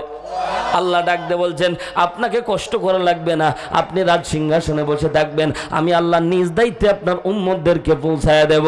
কুল্লু উম্মতি ইয়াদখুলুল জান্নাহ। আল্লাহ রাব্বুল আলামিন বিশ্ব নবীকে ডাকতে বলছেন, প্রত্যেক নবীর জন্য আল্লাহ রাব্বুল আলামিন জান্নাতকে হারাম করে দিয়েছে। শুধুমাত্র বিশ্ব নবী যতক্ষণ পর্যন্ত জান্নাতে প্রবেশ না করবে ততক্ষণ পর্যন্ত জান্নাতের দরজা আল্লাহ খুলবে না। কোন উম্মতের জন্য জান্নাতকে আল্লাহ হালাল করেনি ততক্ষণ পর্যন্ত যতক্ষণ পর্যন্ত আমরা আগে না ঢুকবো। জোরে বলেন না সুবহানাল্লাহ। একটা জিনিস মনে রাখেন মুসলমান, দামের দিক থেকে আল্লাহ কত বানাইলো, দিল শেষে একেবারে শেষ নবীর উম্মত বানাইলো। আর আল্লাহ বলে, সম্মান দিলাম এত, আপনার উম্মত যতক্ষণ পর্যন্ত জান্নাতে না ঢুকবে ততক্ষণ পর্যন্ত অন্যান্য নবীর উম্মতরে ঢুকানো হবে না। কথা বলেন ঠিক কি না? ও ভাইরা খেয়াল করে দেখবেন, এই যে দেখেন প্রধান বক্তা, দ্বিতীয় বক্তা, তৃতীয় বক্তা, প্রধান বক্তা দিলেন উপরে কিন্তু উঠাইলেন শেষে, ঠিক না? আমার তো মনে হয় প্রধান বক্তা যিনি ওনারে তৃতীয় বক্তা দেওয়ার দরকার, তৃতীয় বক্তা যিনি ওনারে প্রধান দেওয়ার দরকার। আগে নাম উঠে আগে, শেষে নাম উঠে আগে, আবার শুরুতে নাম উঠে আগে, আবার দেখবেন একেবারে নাম শেষে, একবারে উঠায়ও শেষে। কথা কোন ঠিক কিনা? প্রধান বক্তা দিয়েছে আর উঠাই সবার শেষে, ঠিক না? আল্লাহ বলছেন, হাবিব আপনার উম্মতেরা প্রধান বক্তার মতো শেষে আকর্ষণ রেখে দিয়েছি। আল্লাহ তাআলা বুঝাচ্ছেন, হাবিব উম্মতের হায়াত দিয়েছি অল্প কিন্তু বরকত দিয়েছি বেশি। জোরে বলেন না সুবহানাল্লাহ। আল্লাহর হাবিব এখনো মাথা উঠায় নাই। ইমাম কাতাদা রাহমাতুল্লাহ আলাইহি বলেন, ইমাম মুজাহিদ রাহমাতুল্লাহ আলাইহি ওকে উল্লেখ করতে ডাক দে বলে, আল্লাহর নবী মাথা না উঠার কারণে আল্লাহ রাব্বুল আলামিন আয়াত নাজিল করে ডাক দে বলছেন, হাবিব উম্মতের গুনাহ মাফ করে দিব, উম্মতকে জান্নাত পর্যন্ত পৌঁছায় দেব। তারপরেও আপনার মন পেলাম না হাবিব, আজকে এখন আমি এমন একটা আয়াত, এমন একটা তেলাওয়াত করব, এই আয়াত শোনার পরে আপনি মুচকি হাসবেন। জোরে বলতে হবে সুবহানাল্লাহ। আল্লাহ রাব্বুল আলামিন বিশ্ব নবীকে ডাক দিয়ে বলেন, ফালা ইউবাদদিলুল্লাহি ফালা ইউবাদদিলুল্লাহি সাইয়্যাতিহিম হাসানা। জোরে একবার বলেন না আল্লাহু আকবার। বাদদালা ইউবাদদিলু ফাহুয়া মুবাদদিল। খেয়াল করে শোনেন, আল্লাহ রাব্বুল আলামিন ডাক দিয়ে বলছেন, ফালা ইউবাদদিলুল্লাহি সাইয়্যাতিহিম হাসানা। আপনার উম্মতকে জানায়া দিবেন, উম্মতের গুনাহ তো মাফ করব, উম্মতের গুনাহগুলিকে আমি আল্লাহ উল্টায়া সওয়াবে রূপান্তরিত করে দেব। জোরে বলেন সুবহানাল্লাহ। উম্মতের তো গুনাহ মাফ করব, উম্মতের শুধু গুনাহ মাফ করে ওই গুনাহ কি করব, গুনাহ ফেলে দেব না হাবিব। ওটা ফালা ইউবাদদিলুল্লাহি সাইয়্যাতিহিম হাসানা, ওটাকে আমি আল্লাহ পাল্টায়া সওয়াবে করে দেব। এই যে গুনাহ করেছি ওই গুনাহটাকে আল্লাহ বলছে যদি তওবা করে ফিরে আসতে পারে বান্দা, ওটাকে আমি সওয়াবে রূপান্তরিত করে দেব। জোরে একবার বলেন আল্লাহু আকবার। আপনার উম্মত হায়াতে কম, সওয়াব পাবে কম, না না না, যত গুনাহ করেছে গুনাহগুলিকে পাল্টায় সওয়াবে রূপান্তরিত করে দিয়ে দিবেন তিনি কে? আল্লাহ নবী মুচকি একটা হাসি দিলেন, আল্লাহ রাব্বুল আলামিন খুশি হয়ে গেলেন। আল্লাহ নবী সাল্লাল্লাহু আলাইহি সাল্লাম সকালবেলা ফজরের নামাজ পড়ে সাহাবীদেরকে বললেন, সাহাবীরা বসো, আজকে আমার প্রতি এমন একটা আয়াত নাজিল হয়েছে, আজকে তোমাদের সামনে আমি রিওয়ায়াত করব। আল্লাহ নবী সাল্লাল্লাহু আলাইহি সাল্লাম আলোচ্য আয়াত তেলাওয়াত করে শোনাইলেন। আল্লাহ নবী সাল্লাল্লাহু আলাইহি সাল্লামকে সাহাবী প্রশ্ন করলেন, মা হুয়া তাওবাতান নাসুহা, ওগো নবীজি তাওবাতান নাসুহা কেমনে করতে হয় আমাদের কি আপনি শিখাবেন না? আপনাদের শিখানোর দরকার আছে না নাই?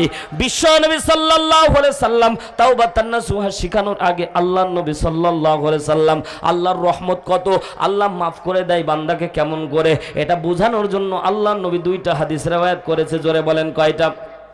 আরো জোরে বলেন কয়টা? এই দুইটা ঘটনা শুনে যাবেন তো ইনশাআল্লাহ, না আগেই চলে যাবেন? সম্মানিত ভাইয়ার আমার গভীর মনোযোগ দিয়ে শোনেন, যদি চলে যান আপনার ব্যাপারে আমার কোনো ওয়াজ নাই ভাই, কিন্তু আল্লাহর কসম করে বলি বিশ্বনবী কেন হাদিস দুটো রিওয়ায়াত করেছে মুফাসসিরিন একরাম বর্ণনা করে। আল্লাহর নবী হাদিস রিওয়ায়াত করতে গিয়ে কোনো বান্দা যদি চোখের পানি ছেড়ে এই ঘটনার সাথে মিল রেখে এক ফোঁটা চোখের পানি ফেলতে পারে, আল্লাহ ওই জায়গায় বসে বান্দার গুনাহগুলি তামাম গুনাহ আল্লাহ মাফ করে দিবে। জোরে বলতে হবে আল্লাহু আকবার। সাধারণ কোনো হাদিস বর্ণনা করে নাই, বিশ্বনবী সাল্লাল্লাহু আলাইহি সাল্লাম ডাক দিয়ে বলছে উম্মতেরা শুনে নাও, আল্লাহ কেমন করে, কেমন রহমান আল্লাহ, কেমন করে গুনাহ মাফ করে তোমরা কি জানো? তাওবাতান নাসুহা শিখার আগে আল্লাহ নবী সাল্লাল্লাহু আলাইহি সাল্লাম হাদিস দুইটা রিওয়ায়াত করার কারণ আল্লাহ কেমন করে বান্দার গুনাহ মাফ করে এটা দেখাইতে চাইছে। জোরে একবার বলেন না আল্লাহু আকবার। বনি ইসরাইল সূরা মাইদা খুলে দেখবেন, আমার কথা বিশ্বাস না হলে সূরা মাইদা খুলে দেখবেন। মাইদার ভিতরে আল্লাহ রাব্বুল আলামিন বনি ইসরাইলের উপরে মান্না এবং সালওয়া জান্নাতি খাবার নাজিল করত।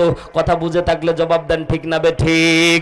বাড়িতে কি মিলাবেন মুসলমান, হুজুরের কথা যদি না বিশ্বাস হয় বাড়িতে কি মিলায়া দেখবেন। সূরা মাইদার ভিতর আল্লাহ স্পষ্টভাবে বর্ণনা দিয়েছে জান্নাতি খাবার আসমান থেকে আল্লাহ রাব্বুল আলামিন বনি ইসরাইলের জন্য নাজিল করত, আর এই বনি ইসরাইলের জাতিরা মান্না সালওয়া খাইতো। জোরে একবার বলেন না আল্লাহু আকবার। এই জান্নাতি খাবার তারা খেত। এজন্য বিজ্ঞানীরা বলতেছে বনি ইসরাইলদের মেধা একরকম আর আমাদের মেধা একরকম, কারণ তারা সরাসরি জান্নাতি খাবার খেয়েছে। জোরে বলেন আল্লাহু আকবার। এজন্য পুরা পৃথিবী ইসরায়েল শাসন করতেছে। খেয়াল করেন, পুরা পৃথিবী ইসরায়েল শাসন করতেছে। আমরা কিছুদিন আগে যতই বয়কট করে ডাক দেই, আরএফএল বয়কট করি, লাক্স সাবান বয়কট করি, শ্যাম্পু বয়কট করি, যা বয়কট করি না কেন প্রত্যেকটা ঘরের মধ্যে আগেই ঢুকায় দিয়েছে। কথা জোরে বলেন ঠিক না বে ঠিক? এরা ইউনিভার্সাল, এরা সবসময় চিন্তা করে উঁচু লেভেলের, কারণ এদের মাথা তীক্ষ্ণ মেধা আল্লাহ দান করেছে, কারণ এরা সরাসরি জান্নাতি খাবার খেয়েছে। জোরে বলেন আল্লাহু আকবার। সেদিকে যাব না, মুসলমান লম্বা হয়ে যাবে। আমি আপনাদের খেদমতে যেটা বুঝাতে চাচ্ছি একটু মনোযোগ দেন। মান্না সালওয়া নাজিল হওয়ার পরে মান্না সালওয়া তিনবার বন্ধ হয়েছিল। তাফসির খুলে দেখেন, তাফসির ইবনে আশুর, তাফসির ইবনে কাসির, রুহুল মাআনি, যতগুলি তাফসির আছে সব তাফসিরের মধ্যে বর্ণিত হয়েছে তিনবার মান্না সালওয়া বন্ধ হওয়ার পিছনে তিনটা কারণ ছিল। তার মাঝে 2 নম্বর কারণ হলো, দ্বিতীয় নাম্বার যখন মান্না সালওয়া বন্ধ হয়ে গেল নবী মুসার দরবারে কওমের লোকেরা চলে গেল। জোরে বলেন আল্লাহু আকবার। নবী মুসার দরবারে কওমের লোকেরা যাওয়ার পরে নবী মুসাকে বলছে, নবী মুসা আমাদের মান্না সালওয়া তো বন্ধ হয়ে গেল, একটু দোয়া করে দেন যাতে মান্না সালওয়া চালু হয়ে যায়। আল্লাহ নবী মুসা হাত তুললেন, আল্লাহ আমার উম্মতের জন্য মান্না সালওয়া আবার চালু করে দাও। তো আল্লাহ তাআলা ওহী নাজিল করে জানায় দিলেন, কওমের ভিতরে একজন বদকার ব্যক্তি আছে, তার গুনার পাপ আর পাপের পরিধির কারণে আমি মান্না সালওয়া বন্ধ করে দিয়েছি। যতক্ষণ পর্যন্ত তারে তোমরা এক ঘরে করে না দিয়ে আসবা ততক্ষণ পর্যন্ত আমি মান্না সালওয়া তোমাদের উপর নাজিল করব। পয়গম্বরে আরবি বর্ণনা করেন, হযরতে জিবরাইল আলাইহিস সালাতু ওয়াস সালাম ঘটনা বর্ণনা করতেছেন। আল্লাহ নবী জিবরাইল বলছেন, ইয়া রাসূলুল্লাহ ঘটনা তো আপনি দেখেননি, আমি নিজে দেখেছি, ওই ঘটনা দেখে আপনার সামনে বর্ণনা করতেছি। জোরে বলেন আল্লাহু আকবার। হযরতে জিবরাইল বর্ণনা করেন নবীকে, নবী বর্ণনা করতেছেন, আব্দুল্লাহ ইবনে আব্বাস রাদিয়াল্লাহু তাআলা আনহু সহ সাহাবা একরাম 21 জন সাহাবী হাদিসটি বর্ণনা করেছে। আল্লাহর নবী সাল্লাল্লাহু আলাইহি সাল্লামের বর্ণিত হাদিস আপনাদের খেদমতে আমি রওয়ায়াত করতেছি। আল্লাহর নবী ডাকতে বললেন, উম্মতেরা শুনে নাও, শুনে নাও। বনি ইসরাইলের লোকজন যখন শুনতে পেল অমুক ব্যক্তির নাম যখন আল্লাহ প্রকাশ করে দিল, সাথে সাথে ওই ব্যক্তির দরজার মধ্যে গিয়ে তারা কোরআন আনলো। দরজা খুলতে দেরি হয়েছে, ব্যক্তিকে তারা সজাগভাবে সর্বপ্রথম সহজভাবে বলল, আল্লাহর পক্ষ থেকে তোমার জন্য ওহী এসেছে, তোমাকে এক ঘরে করে দেওয়া লাগবে, জঙ্গলের মধ্যে ফেলে দিয়ে আসা লাগবে। ওই ব্যক্তি জঙ্গলের দিকে খেয়াল করে দেখলো, জঙ্গলটা এমন জঙ্গল ছিল, জঙ্গলের ভিতরে পোকামাকড়ে ভর্তি ছিল। ওই জঙ্গলে ফেলতে দেরি হবে, পোকামাকড়ে খেতে দেরি হবে না। এমন দৃশ্য দেখার পরে কেউ কি যেতে চাইবে? জোরে বলতে হবে। কথা কি আলোচনা কি বুঝতে পারতেছেন ভাই? মোহাব্বতের ভাইয়েরা গভীর মনোযোগ দেন। আপনারা কুড়িগ্রামের মানুষ, আমি দিনাজপুরের মানুষ, মুসলমান। কথা যদি না বুঝে থাকেন জবাব দিতে হবে। এ মুসলমান গভীর মনোযোগ দিয়ে শোনেন। আল্লাহ নবী সাল্লাল্লাহু আলাইহি সাল্লাম ডাক দিয়ে বলে, সাথে সাথে লোকজন সহজ ভাবায় যখন বলল, কিন্তু ওই ব্যক্তি শুনল না।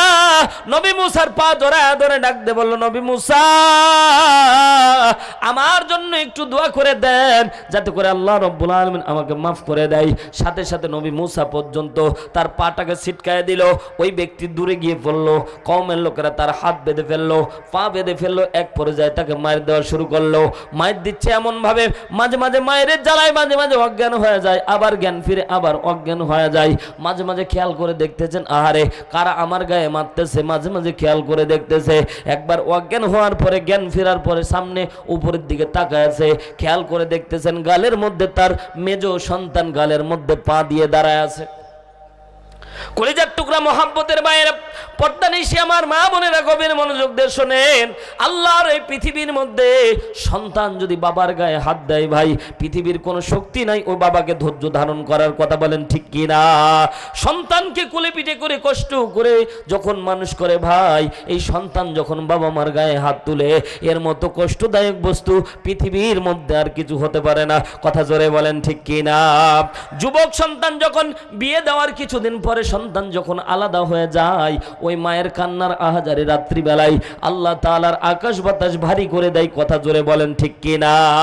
এই যুবক ভাইয়েরা, মোহাব্বতের ভাইয়েরা, কথাগুলি দিলের কান্তা লাগিয়ে শুনবেন। এ পদ্মানি সীমা বোনেরা, কষ্ট করে সন্তান লালন পালন করলো 22 বছর কিংবা 26 বছর কিংবা 30 বছর, কোনোদিন ঝগড়া লাগলো না। তুমি ঘরের মধ্যে আসার পরেই ঝগড়া শুরু হয়ে যায়। এই কুড়িগ্রামে এমন আছে না নাই? আসতে বলবেন না, আছে না নাই? আমি মাঝে মাঝে চিন্তা করে দেখি, আমরা যখন নতুন বিয়ে করে নিয়ে আসি, আমাদের আঞ্চলিক ভাষায় বৌমা বলে। আপনাদের এলাকা কি বলে? বৌমা বলে। আমি মাঝে মাঝে বলি ওটা বৌমা না, আমি মাঝে মাঝে মনে করি কিছু কিছু ঘরের মধ্যে ঢুকে বোমা। কথা কয় না, কারণ বোমা হচ্ছে বিস্ফোরক, এই বৌমাও হচ্ছে বিস্ফোরক। বোমা হয়ে যখন ঢুকে কিছুদিন পরে, 6 মাস পরে দেখবেন বলে, তোমার বাবার কোটর কোটরে আমি থাকতে পারতেছি না, আলাদা করো। কথা কয় না কেন? কথা জোরে বলেন ঠিক না বেঠিক? এ যুবক ভাইয়েরা, কষ্ট করে বাবা মা তোমাদের লালন পালন করে বড় করেছে। খেয়াল করে দেখলাম, যখন এই যে মনে করেন ঠান্ডার দিন শুরু হয়ে গেল, দেখবেন মাঝে মাঝে হাল খাতা হয়। কথা কয় না কেন? বাস্তব কথা উদাহরণ দিয়ে বোঝার চেষ্টা করেন। হাল খাতা যখন হয়, বাবা হাল খাতা যখন নেয়, হাল খাতার মধ্যে একটা মিষ্টি আর একটা সিংড়া, কিন্তু খেয়াল করে দেখলাম বাবা খেলো না, পকেটের মধ্যে ঢুকায় নাই। বাবারে জিজ্ঞাসা করেন, বাবারে এ বাবা কেন পকেটের মধ্যে ঢুকাইলেন একটা মিষ্টি আর একটা সিংড়া? তখন বাবা মুচকি একটা হাসি দিয়ে বলে, আমার কলিজার টুকরা সন্তান বাড়িতে আছে, বাবুটাই খাবে। কথা জোরে বলেন ঠিক না বেঠিক? আমি আগে বুঝতাম না ভাই, যখন আমার সন্তান হয়েছে তখন আমি বুঝেছি কেন বাবারে মাঝে মাঝে বলতাম, বাবা এই ছোট্ট জিনিস একটা সিংড়া খেয়ে নিলেই তো হতো, কিন্তু বাবা কেন নিয়ে আসতো এটা আগে বুঝতাম না। সন্তান হওয়ার পরে কলিজার মধ্যে ভালোবাসা যিনি তৈরি করে দেন তিনি কে? এই জন্য কলিজার টুকরা ভাইয়েরা খেয়াল করে দেখবেন, সন্তানের জন্য নেওয়ার আগে একটু বাবার জন্য একটু নেবেন। আল্লাহর কসম করে বলি, বাবা মাকে খুশি করার জন্য আহামরি সম্পদের দরকার নাই। বাজারে গিয়ে একটা আপেল কিনবেন, জোরে বলেন কয়টা আপেল? 15 টাকা দিয়ে একটা ছোট্ট আপেল কিনবেন, মায়ের হাতে দিয়ে বলবেন, মা তোমার জন্য এনেছি। আল্লাহর কসম করে বলি, মা জননী প্রথম যে শব্দ উচ্চারণ করবে, বাবারে এত টাকার দরকার কি ছিল আপেল কিনে আনার? কথা কয় না? কথা জোরে বলেন ঠিক না বে ঠিক? মা ডাকতে বলবে এ বাবা,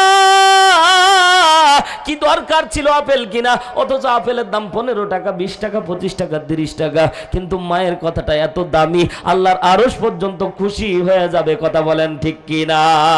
আর আমরা মা বাবার কষ্ট দিয়ে থাকি। এ মুসলমান গভীর মনোযোগ দেন, বাবা মারে কষ্ট দেওয়া যাবে না। আশেপাশে যদি আল্লাহ তাআলা নিয়ে আসে বাবা মা সম্পর্কে ওয়াজ করব, কারণ বর্তমান সময় অবহেলিত একটা জাতি হচ্ছে বাবা মা। এ যুবক ভাইয়েরা, তোমরাও একদিন বাবা মা হবা, তোমরাও একদিন বাবা মার জায়গায় যাবা, সেদিন তোমার সন্তানও তোমার প্রতি অবিচার করবে। আমাদের মা বোনেরা ভাই একদিক দিয়ে খুব চালাক। কয় দিক দিয়ে? বুদ্ধির দিক দিয়ে খুব চালাক। কথা জোরে বলেন ঠিক কিনা? কারণ খেয়াল করে দেখেছি, কারণ মায়েরা যখন বাপের বাড়ি থেকে আসে, জোরে বলেন কোথা থেকে? জোরে বলেন, জোরে বলেন। ভয় পাচ্ছেন নাকি মা বোনদেরকে? হ্যাঁ, ভয় পাচ্ছেন? জোরে বলেন কোথা থেকে? বাপের বাড়ি থেকে আসে, তখন ভাবিকে ওসিয়ত করে আসে। কি করে আসে? ওসিয়ত করে আসে, ভাবি আমার বাবা বৃদ্ধ বাবা মা, একটু পানি গরম করে দিও উজুর জন্য, ঠান্ডার দিন একটু খোঁজ খবর নিও। খেয়াল করে দেখলাম ওই মহিলা আবার বাড়িতে আসার পর নিজের শ্বশুর শাশুড়িকে পানি গরম করে দেয় না। কথা জোরে বলে যুবক ভাই, কথা কও ঠিক না বেটি? ওসিয়ত করে আসে, বড় বড় লেকচার দিয়ে আসে, আবার নিজে বাড়িতে এসে ঠ্যাঙের উপর ঠ্যাং দিয়ে বৃদ্ধ বাবা মার কাছে, ওই শ্বশুর শাশুড়ির কাছে পানি গরম করে নেয়। এমন দাজ্জাল বউ কুড়িগ্রামে নাই। হ্যাঁ, কথা কও আছে? হ্যাঁ মা, দেখো এখনই যদি তোমার বিপক্ষে কয়, তাহলে মরার পরে তো আরো কবে। কথা কয় না কেন? ঠিক না বে ঠিক? আছে বলতেছে যারা একটাও বিয়ে করে নাই। আছে বলতেছে ওরা তো বিয়েই করেনি, জানবে কেমনি? আর বিয়ে করছে যারা, ওরা মুচকি মুচকি হাসতেছে, হুজুর বিপদে পড়বো নাকি কয়া? কারণ বউয়ের সাল্টিং আছে না নাই? কারণ এক জায়গায় আমি এরকম ভাই ওয়াজ করে এসেছি, বলেছি বউ কে কাকে কাকে কষ্ট দেয়, একজন নারায়ে তাকবীর বলে উঠে গেছে, দাঁড়ায় গেছে, আর ওই প্রজেক্টর ম্যানও ঘুরাই দিছে। আর ওই ভাবি ছিল ভিতরে, বলছে দেখাচ্ছি, তুমি জাতির সামনে প্রকাশ করে দিলে যে আমি খাটাইছে। বাড়ির মধ্যে যা দরজা বন্ধ করে দিচ্ছে, সারা রাত যা বলছে ময়নার মা দরজা খোলে না, ময়নার মা দরজা খোলে না, ময়নার মা দরজা খোলে। সারা রাত ছিল। আমি ওই যে কার্ড দিয়ে এসেছিলাম, ফোন করে, হুজুর কোথায়? আমি বাড়িতে ভাই, ফজরের নামাজ পড়ে এখন ঘুমাবো। কয় আপনি তো খুব আরামে গেলেন, আর আমাকে তো সারা রাত আমাকে রাস্তায় দাঁড় করে রেখেছেন। বলছি কেন? বলছে হুজুর ওই যে আপনি বললেন যে কার বউ দাজ্জাল, আর আমি নারায়ে তাকবীর মেরে দিলাম, আর প্রজেক্টর ম্যান ঘুরাই দিয়েছে। আমার বউ দেখে আমাকে কোন রকমের দরজা খুলতেছে না। আমি কইলাম একটা জোরে সালাম মারো, দেখবা বউয়ের মন নরম হবে, দরজা খুলে দিবে। কয় ভুল হয়ে গেছে, একটু ক্ষমা টমা চাও, দেখো ঠিক খুলে দিবে। সাথে সাথে খুলে দিয়েছে। কচ্ছে হুজুর আগে ফোন দিলে তো আগেই ঢুকতে পারতাম। আল্লাহু আকবার বলেন। সম্মানিত মা বোনেরা, গভীর মনোযোগ দেন। মা, আজকে তুমি বৌমা, কালকে তুমি শাশুড়ি মা। আজকে তুমি যেমন বৌমা, কালকে শাশুড়ি মা, পরের দিন তুমি দাদিমা। এটাই ক্রমধারা, এভাবে চেইন অফ কমান্ড চলতে থাকে। এ মুসলমান গভীর মনোযোগ দেন। সেদিন একটা মা দিবসের আর্টিকেলের মধ্যে দেখলাম, আল্লাহর কসম করে বলি, সন্তান যদি বাবা মার চোখের পানি এমন দামি ভাই, আল্লাহর আরশ পর্যন্ত কেঁপে যায়। বাবা মা যা দোয়া করে সন্তানের জন্য প্রতিফলন করে দেয়, যিনি তিনি কে? আল্লাহ তাআলা বলে, বাবা মার দোয়ার মধ্যে আমার আসমানের দরজাগুলি, রহমতের দরজার কোনো পর্দা থাকে না, সরাসরি দোয়া আল্লাহর দরবারে চলে যায়। জোরে বলেন আল্লাহু আকবার। সেদিন মা আর্টিকেল দিবসের মধ্যে দেখলাম, ইনকিলাব পত্রিকার কাটিং আমার কাছে আছে ভাই। ওই কাটিং আমি রেখে দিয়েছি, কারণ প্রমাণের জন্য মাঝে মাঝে এগুলো দরকার হয়। আমি কাটিং করে রেখে দিয়েছি। মা দিবসের মধ্যে দেখলাম ঢাকা শহরের মধ্যে বাস্তব ঘটনা ভাই। 3 জন সন্তান, কোটিপতি সন্তান, একজন ম্যাজিস্ট্রেট, একজন হচ্ছে উকিল, আরেকজন হচ্ছে ব্যবসায়িক। 3 জন সন্তান কোটি কোটি টাকার মালিক। 3 জন সন্তান গাজীপুরের মধ্যে তাদের ফ্ল্যাট ছিল 20 তলা করে। 3 জনের যদি 60 তলা বাড়ি থাকে ভাই, বাবা মার জন্য, বৃদ্ধ বাবা মার জন্য একটা রুম দিলেই তো হইতো। কথা কোন ঠিক কিনা? লক্ষ টাকার দরকার ছিল না বাবা মারে খুশি করার জন্য। 5টা 1000 টাকা কিংবা 10,000 টাকা যদি বাবা মার হাতে দিত, কতই না ভালো হতো। কথা জোরে বলেন ঠিক না বে ঠিক? কিন্তু কপাল পোড়া সন্তান বউয়ের কথা মতো বাবা মারে বৃদ্ধাশ্রমে রেখে এসেছে। বাবা মারে যখন বৃদ্ধাশ্রমে রেখে এসেছে, বাবা কিছুদিন পরে যখন মৃত্যুবরণ করেছে, মা জননী মোবাইল করে ছোট্ট সন্তানকে বলছে, বাবারে তোর বাবা মারা গেছে, এ বাবা আমাদেরকে তোমরা বৃদ্ধাশ্রমে রেখে গেছো, আমাদের কোনো দুঃখ নাই, কিন্তু অন্তত তোমার বাবা মারা গেছে, বাবার জানাজা কাফন দাফনটা একটু নিজ হাতে করো। সাথে সাথে ছোট্ট সন্তান ডাকতে বলছে, মা সময় নাই মারে, আমি টাকা পাঠিয়ে দিচ্ছি। সাথে সাথে বৃদ্ধ মা জননী চোখের পানি ছেড়ে বলছে, টাকা নিয়ে কি করব? এরে কপাল পোড়া, এরে কলিজার টুকরা সন্তান, তোরে আমি কত কষ্ট করে মানুষ করলাম, আর তুই এই বয়সে এসে অন্তত বৃদ্ধাশ্রমে তো রাখলি, অন্তত বাবার লাশটা নিজ হাতে কবরে রাখবি, সেই সময়টা তোর নাই। মেজ সন্তানকে কল দিল, বাবা রে তোমারে ম্যাজিস্ট্রেট করতে গিয়ে কত কয়লা করে পড়েছে, নিজে না খেয়ে তোমারে খাইয়ে খাইয়ে বড় করেছি, নিজে না কাপড় পরিধান করে টাকা জমা করে তোমার জন্য পরীক্ষার ফিস দিয়েছি। এ সন্তান আজকে তোমার কোটি টাকার সম্পদ, নিজের বাবার লাশটা একটু নিজ হাতে দাফন করে দাও। সাথে সাথে মেজ সন্তান যখন বলেছে আমার কোনো সময় নাই, সাথে সাথে মা জননী মোবাইলটা নিয়ে আছার মেরে ফেলে দিয়েছে। মা ডাকতে বলে, কপাল পুরো সন্তান, আজকে এত কোটি টাকার মালিক তোমরা, আর আমাদেরকে বৃদ্ধাশ্রমে রেখে এসেছো, তোমাদের হাতের আদর পর্যন্ত পেলাম না, আজকে মারা গেলাম, আর এই বয়সে তোমাদের ছোঁয়াটা পর্যন্ত পাবো না, এটা হতে পারে না। সাথে সাথে মা জননী আর সন্তানকে ফোন না দিয়ে ফোনটা আছাড় দিয়ে ভেঙে ফেলে নিজে একটা চিঠি লিখে বলল, আল্লাহ তুমি যদি সত্যি থেকে থাকো রে মালিক, আমার সন্তানগুলিকে তোমাকে উচিত শিক্ষা দেওয়া লাগবে, আমার সন্তানগুলি যাতে পথের ফকির হয়, আল্লাহ তোমার কাছে সাক্ষী দিলাম, বিচার দিলাম। কিছুদিন পরে ওই মা জননী নিজে বিষ খেয়ে আত্মহত্যা করে মারা গিয়েছে। আল্লাহর কসম করে বলি, ইনকিলাব পত্রিকার কাটিং এর মধ্যে লেখা আছে, ওই মা জননীর বদদোয়া 1 মাসের ব্যবধানে 3টা সন্তানকে রাস্তার ফকির বানায়া দিয়েছে। মা বাবারে কষ্ট দিবেন, রিসেন্ট আল্লাহ তাআলা দুনিয়ায় আপনাকে সেই শাস্তি দুনিয়ার মধ্যেই আল্লাহ আপনাকে দেবে। এই জন্য বাবা মারে কষ্ট দেওয়া যাবে? এ যুবক ভাইরা কথা বলো, বাবা মারে কষ্ট দেওয়া যাবে?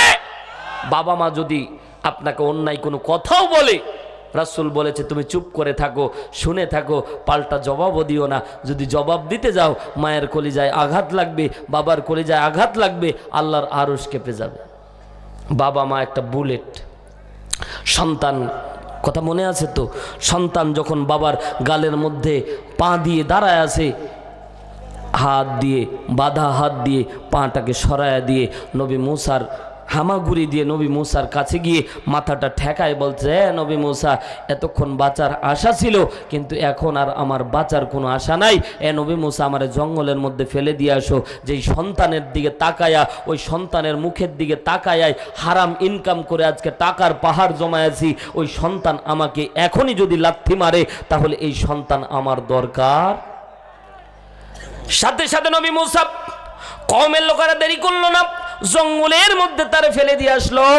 জঙ্গলের মধ্যে যখন তারে ফেলে দিয়ে আসলো, 5 কিংবা 7 দিন পর হাদিস বর্ণিত হয়েছে, আল্লাহ নবী সাল্লাল্লাহু আলাইহি সাল্লাম ডাক দিয়ে বলে, 5 কিংবা 7 দিন পরে আল্লাহ তাআলা ওহী নাজিল করে নবী মুসাকে ডাক দিয়ে বলছেন, এ নবী মুসা, জঙ্গলের মধ্যে আমার বন্ধু মারা গেছে, বন্ধুর জানাজা পড়ানো লাগবে, বন্ধুর দাফন কার্য শেষ করা লাগবে। সাথে সাথে নবী মুসা বলতেছে, কারণ কাফন কিন্তু কাফন দাফন জানাজা কিন্তু একজনে হয় না, কথা জোরে বলেন ঠিক কিনা? নবী মুসা ডাক দিয়ে বলছেন, আল্লাহ তোমার বন্ধু মারা গেছে, জানাজা পড়ানো লাগবে, কওমের লোকেরা তো যাইতে চাইবে না। আল্লাহ ডাক দিয়ে বলছে, অফার দিয়ে দেখো। সাথে সাথে গিয়ে বললো, কওমের লোকেরা বলো বলো। নবী মুসা ডাক দিয়ে বললো, আল্লাহর বন্ধু জঙ্গলের মধ্যে মারা গেছে, তার জানাজা পড়ানো লাগবে। সাথে সাথে কওমের লোকেরা ডাক দিয়ে বলে, এ নবী মুসা, আল্লাহর বন্ধু মারা গেছে, আল্লাহ আর তুমি জানাজা করাও। নাউজুবিল্লাহ বলেন। নবী মুসার উম্মতেরা ঘাটতারা ছিল, আগেই বললাম, কারণ এরা এমন ছিল, নবী মুসা যখন কওমের লোকদেরকে নিয়ে যুদ্ধে গিয়েছিল, সাথে সাথে বলেছিল তুমি আর তোমার রব যুদ্ধ করে, এটা কোরআনের আয়াত। আল্লাহ নবী সাল্লাল্লাহু আলাইহি সাল্লাম ডাকতে বলে, সাহাবীরা শুনে নাও, আল্লাহ তাআলা এলান করে জানায়া দিলেন, নবী মুসা কওমের লোকদেরকে এলান করে দেন, জানায়া দেন, আমার বন্ধুর জানাজায় যারা যাবে তাদের জিন্দেগীর গুনাহ আল্লাহ মাফ করে দেব। জোরে বলতে হবে আল্লাহু আকবার, আরো জোরে বলেন আল্লাহু আকবার, 2 হাত আকাশের দিকে উঁচু করে বলেন আল্লাহু আকবার। এ মুসলমান, কত ভালোবাসা আল্লাহর, বলছে আমার বন্ধুর জানাজায় যারা যাবে তাদের গুনাহ মাফ করে দেব। বলেন তো এই সুবর্ণ সুযোগকে কেউ হেলায় হারাবে? সাথে সাথে কওমের লোকেরা দৌড় মেরেছে। নবী মূসা পিছন থেকে বলতেছে আমারে নিয়ে যাও, আমারে নিয়ে যাও, আমারে তোমরা রেখে যেও না। নবী মূসা পিছন দিকে দৌড়াই, কওমের লোকেরা জঙ্গলের মধ্যে যাওয়ার পরে লাশ তালাশ করে দেখে ওই যে 5 কিংবা 7 দিন আগে যারা আমরা মায়ের দিয়ে জঙ্গলের মধ্যে হাত বাঁধা পা বাঁধা অবস্থায় জঙ্গলের মধ্যে যারা ফেলে দিয়ে আসলাম, ওই লাশ ছাড়া লাশ খুঁজে পাওয়া যায় না। দ্বিতীয়বার আবার রাউন্ড দিয়ে খুঁজে দেখতেছে, কোনো লাশ খুঁজে পাওয়া যায় না। তৃতীয়বার আবার খুঁজে দেখে ওই লাশ ছাড়া লাশ খুঁজে পাওয়া যায় না। সাথে সাথে কওমের লোকেরা একত্রিত হওয়ার পরে নবী মূসার কলার চেপে ধরলো, কণ্ঠনালী চেপে ধরে দম আটকায়া ফেলেছে। ডাক দিয়ে বলছেন নবী মূসা তোমার কথা মতোই যারে মাইর দিলাম, তোমার কথা মতোই যারে মাইর দিলাম। আল্লাহ নাকি বলেছে এ নাকি গুনাহগার, আল্লাহ নাকি বলেছে এ বদকার, আল্লাহ নাকি বলেছে এর জন্য মান্না সালোয়া বন্ধ হয়ে গেছে। এ আবার আল্লাহর বন্ধু হলো কেমনে? এই লাশ ছাড়া তো লাশ খুঁজে পাওয়া যায় না। নবী মূসা ডাক দিয়ে বলে আল্লাহ বলো বলো এটাই কি তোমার বন্ধু? বলে হা হা হা ওটাই আমার বন্ধু। আমার বন্ধুর জানাজায় যারা অংশগ্রহণ করবে আমি আল্লাহ তাদের জিন্দেগির গুনাহ মাফ করে দেব। নবী মূসার উম্মতেরা ডাকতে বলে এ নবী মূসা ই আবার আল্লাহর বন্ধু হলো কেমনে? এরেই না আল্লাহর কথা মতো মাইর দিলাম, এরেই না আল্লাহর কথা মতো মাইর দিলাম, আল্লাহর বন্ধু হলো কেমনে? সাথে সাথে নবী মূসা আসমানের দিকে তাকাই, আল্লাহর নবী ডাকতে বলে উম্মতেরা শুনে নাও, শুনে নাও আল্লাহ কেমন রহমতওয়ালা। সারা জীবন গুনাহ করেছে, জীবনে এক ওয়াক্ত নামাজ পড়ে নাই, জীবনে একবার আল্লাহরে আল্লাহ বলে ডাক দেয় নাই। এই বান্দা যখন জঙ্গলের মধ্যে ফেলে দিয়ে কওমের লোকেরা যখন চলে যাচ্ছিল, হাত বাঁধা পা বাঁধা অবস্থায় জঙ্গলের মধ্যে ফেলে দিয়ে আসতেছিল, জঙ্গলের মধ্যে যখন ফেলে দিয়ে কওমের লোকেরা চলে যাচ্ছিল, পিছন থেকে এই ব্যক্তি ডাক দিচ্ছিল এ কওমের লোকেরা আমারে জঙ্গলের মধ্যে ফেলে দিয়ে আসো না, আমি কষ্টের মধ্যে আছি রে, আমার প্রতিবেশী আমি কষ্টের মধ্যে আছি, আমার হাত বাঁধা পা বাঁধা, আমারে তোমরা জঙ্গলের মধ্যে ফেলে দিও না, পোকামাকড়ে আমারে খেয়ে ফেলবে। এ মুসলমান একটু গভীর মনোযোগ দেন। সাথে সাথে কেউ কথা শুনলো না। আল্লাহ ডাকতে বলছেন নবী মূসা কেন কিভাবে আমার বন্ধু হলো তুমি কি শুনবা? বলো বলো। সাথে সাথে নবী মূসাকে আল্লাহ ডাকতে বলছেন তোমাদেরকে যখন পিছন থেকে ডাক দিয়েছিল কেউ তোমরা শোনো নাই, শোনো নাই, পিছন থেকে তোমাদেরকে বারবার করে ডাকতেছিল কেউ যখন শোনো নাই, বান্দা সব দিক তাকায় আছে, কেউ তার কথা শুনতেছিল না। বান্দা এক পর্যায়ে আসমানের দিকে তাকায়া আল্লাহ আল্লাহ বলে বান্দা যখন ডাক দিয়েছে, জীবনে কোনো আমল করে নাই, আল্লাহকে বলছে আল্লাহ আমার কওমের লোকেরা চলে গেল, আত্মীয় স্বজন চলে গেল, নবী মূসা পর্যন্ত আমার বিদায় দিয়ে চলে গেল। এ আল্লাহ তুমি তো আমার সৃষ্টি করেছো, তো আমার গুনাহ হয়েছে, তুমি মাফ করবা না? আল্লাহকে বারবার আল্লাহ বলে ডাকতেছে আর চোখের পানি ছেড়ে কাঁদতেছে। আল্লাহ বলে বারবার যখন আমি আল্লাহরে আল্লাহ বলে ডাক দিয়েছি, আমি আল্লাহ বান্দার গুনাহ মাফ করে বান্দারে বন্ধু বানায় নিয়েছি। আল্লাহ নবী ডাকতে হচ্ছে উম্মতেরা জীবনও কোনোদিন আমল করে নাই, তারপরেও আল্লাহকে যদি আল্লাহ বলে ডাকার কারণে তার গুনাহ মাফ করে দেয়, এ বান্দা গুনাহ হয়েছে, চোখটা বন্ধ করে এক ফোঁটা চোখের পানি ছেড়ে আল্লাহকে ডাক দিয়ে বলবো আল্লাহ রে গুনাহ করেছি, শয়তানের প্ররোচনায় মাফ করে দাও। বলেন না আল্লাহ ও আল্লাহ আমাদেরকে মাফ করে দাও, অনেক গুনাহ করেছি আল্লাহ আমাদেরকে মাফ করে দাও। আল্লাহ তাআলা বলে বান্দা আমার উম্মতেরা শোনো, বনি ইসরাইলের এই লোকের মতো যদি আল্লাহরে আল্লাহ বলে ডাকতে পারো আর আল্লাহ যদি রহম করে সাথে সাথে গুনাহ আল্লাহ মাফ করে দিবে। নবী মূসাকে ডাক দিয়ে বলছে নবী মূসা কেন মাফ করেছি জানো? যখন তোমরা কেউ তার ডাকে সাড়া দাও নাই, বান্দা বারবার করে আল্লাহ আল্লাহ বলে ডাকতেছিল, তো আমি আল্লাহর রহমত দরিয়ায় জোশ মেরে গেছে, আমি আল্লাহ তো বান্দারে মাফ করেছি, বান্দার গুনাহ মাফ করেছি, বান্দারে আমার বন্ধু বানায় নিয়েছি। শুধু তাই না, তার জানাজায় যারা অংশগ্রহণ করবে তাদেরকেও আমি আল্লাহ মাফ করে দিব। আল্লাহু আকবার। এ মুসলমান, জীবনে অনেক গুনাহ হয়েছে, আল্লাহর দরবারে ফিরে আসলেই আল্লাহ মাফ করে দিবে। ঠিক না বে ঠিক বলেন? ঠিক না বে ঠিক বলেন? অনেক গভীর রাত হয়ে গেছে, 11:30 বেজে যাচ্ছে মুসলমান। এই জন্য আমরা আল্লাহ তাআলার, আমাদের পাপ হবে এটাই স্বাভাবিক, কিন্তু মাফ চাইতে হবে কার দরবারে? জোরে বলেন কার দরবারে? আমি বলেছিলাম হাদিস, কারণ বিশ্বনবী সাল্লাল্লাহু আলাইহি সাল্লাম বলেন, উম্মতেরা শোনো, পাপ কেন মাফ করতে হবে জানো? কারণ আপনার আমার কবরটা যাতে জান্নাতের বাগান হয়। মুসনাদে আহমদ 1852 নম্বর হাদিস, কোট করে নিয়ে যান বাড়িতে। হুজুর গাজাখুরি গল্প বলছেন না, মুসনাদে আহমদ 1852 নম্বর হাদিস। বারা ইবনে আযিব রাদিয়াল্লাহু তাআলা আনহু বর্ণনা করছে, আল্লাহ আসমান থেকে ঈমানদার বান্দার জন্য ফেরেশতা নাজিল করে জান্নাতের সুসংবাদ দেওয়ার জন্য। মৃত্যু কি জিনিস একটু একটা হাদিস বর্ণনা করব। তিরমিজি শরীফ 3য় খণ্ড। আপনারা রাগ করতেছেন, আর অল্প সময় যদি চালাই থাকবেন তো ইনশাল্লাহ, কেউ যাবেন না ভাই। আজকের মজলিস দোয়া কবুলের মজলিস, কারণ এখানে এই ঘটনা বর্ণনা করার পরে আল্লাহর কসম করে বলি, যাদের চোখের পানি বের হয়েছে, গুনাহ মাফ হয়েছে কি হয়নি, এর এর এর যে মাপকাঠি এটা আপনাকে দেই। যারা কেঁদেছেন, যাদের চোখের পানি বের হয়েছে, তাদের মনটা যদি হালকা লাগে তো গুনাহ মাফ হয়ে গেছে। সুবহানাল্লাহ বলতে ইচ্ছা হইল না। যারা কাঁদলেন, যাদের চোখের পানি এক ফোঁটা হলেও বের হয়েছে, তাদের গুনাহ মাফ হয়ে গেছে। যদি অন্তরটা হালকা লাগে তো মনে করবেন তামাম গুনাহ আল্লাহ মাফ করে দিয়েছে। জোরে বলেন সুবহানাল্লাহ। এটা আমি হারুন রশিদ দিনাজপুরে বানানো গল্প না, হাদিস থেকে বলছি ভাই। আমার এত বড় সামর্থ্য নাই কথা বলার, এত জোর দিয়ে কথা বলার। আল্লাহ বলতেছেন আমার পক্ষ থেকে নাজিলকৃত, এটা বিশ্বনবীর জবান দ্বারা আমি বের করেছি, আমি বান্দার গুনাহ মাফ করব। আল্লাহু আকবার। জোরে বলেন আল্লাহু আকবার।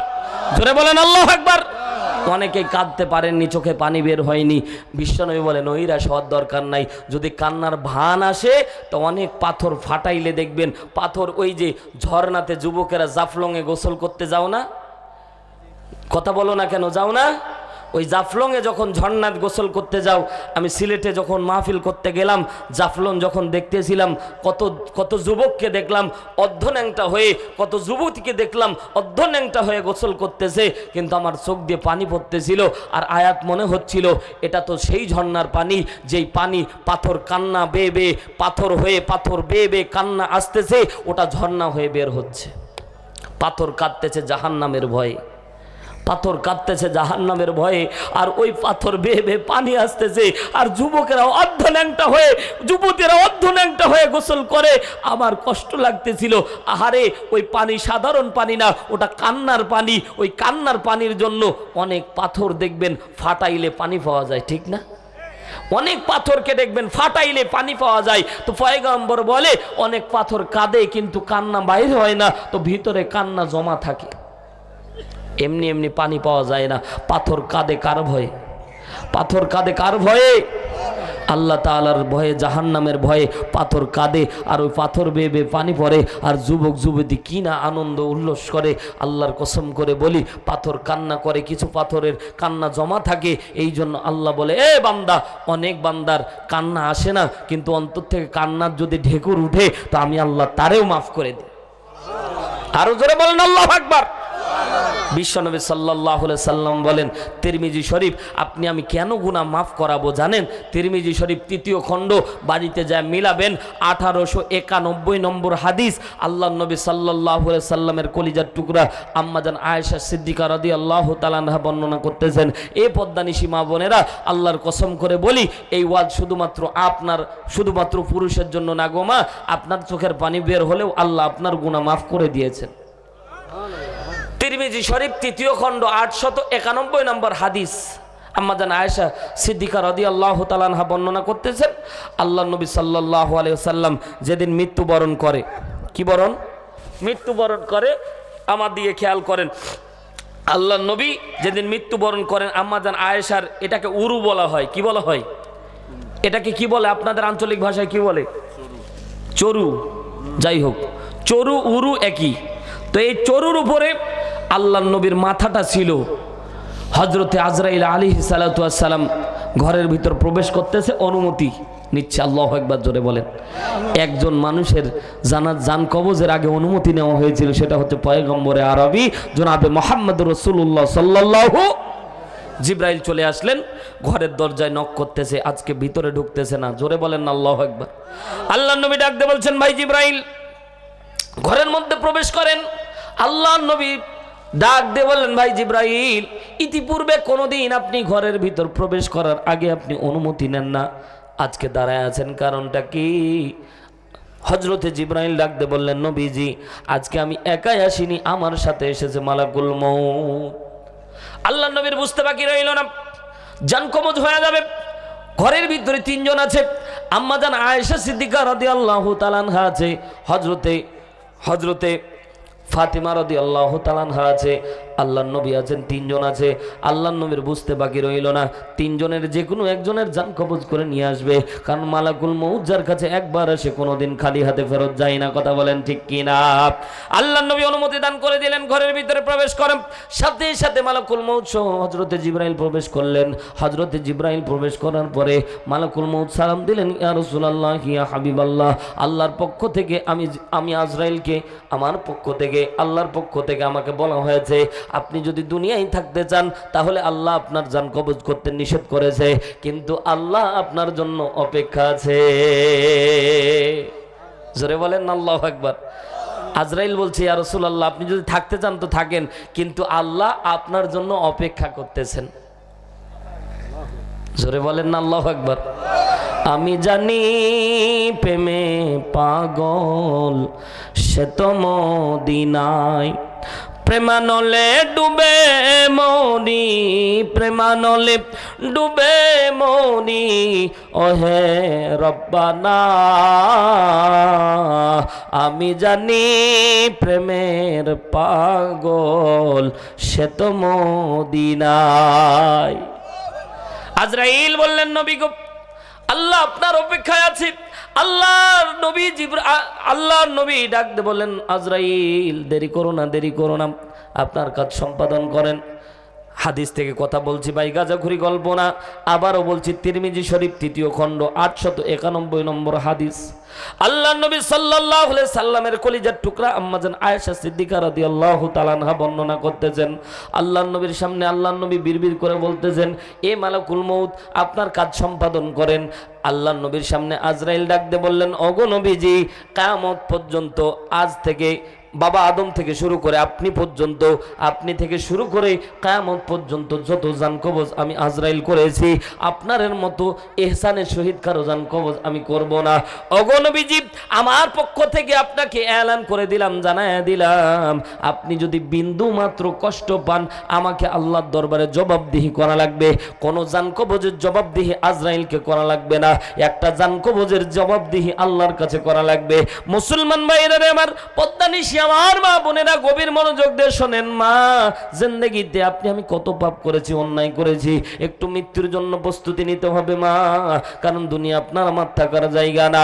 আল্লাহ রাব্বুল আলামিন বলেন, আল্লাযী খালাকাল মাউতা ওয়াল হায়াতা লিয়াবলুয়াকুম আইয়ুকুম আহসানু আমালা ওয়া হুয়াল আজিজুল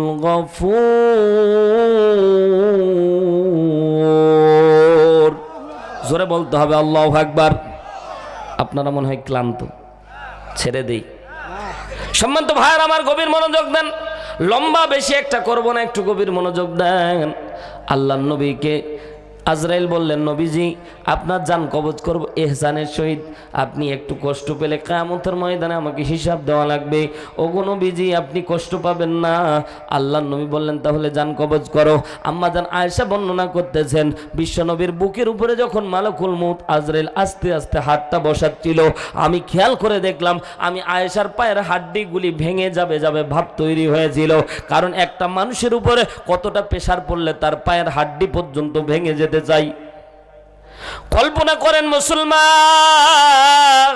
আল্লাহর নবী সাল্লাল্লাহু আলাইহি সাল্লাম হঠাৎ ডাক দিয়ে বললেন, মালাকুল মউত বুকের মধ্যে কেমন জানি তুমি বুকের মধ্যে হাত দিচ্ছ না, মনে হচ্ছে উৎপার আমার বুকের উপর চাপা দিচ্ছে।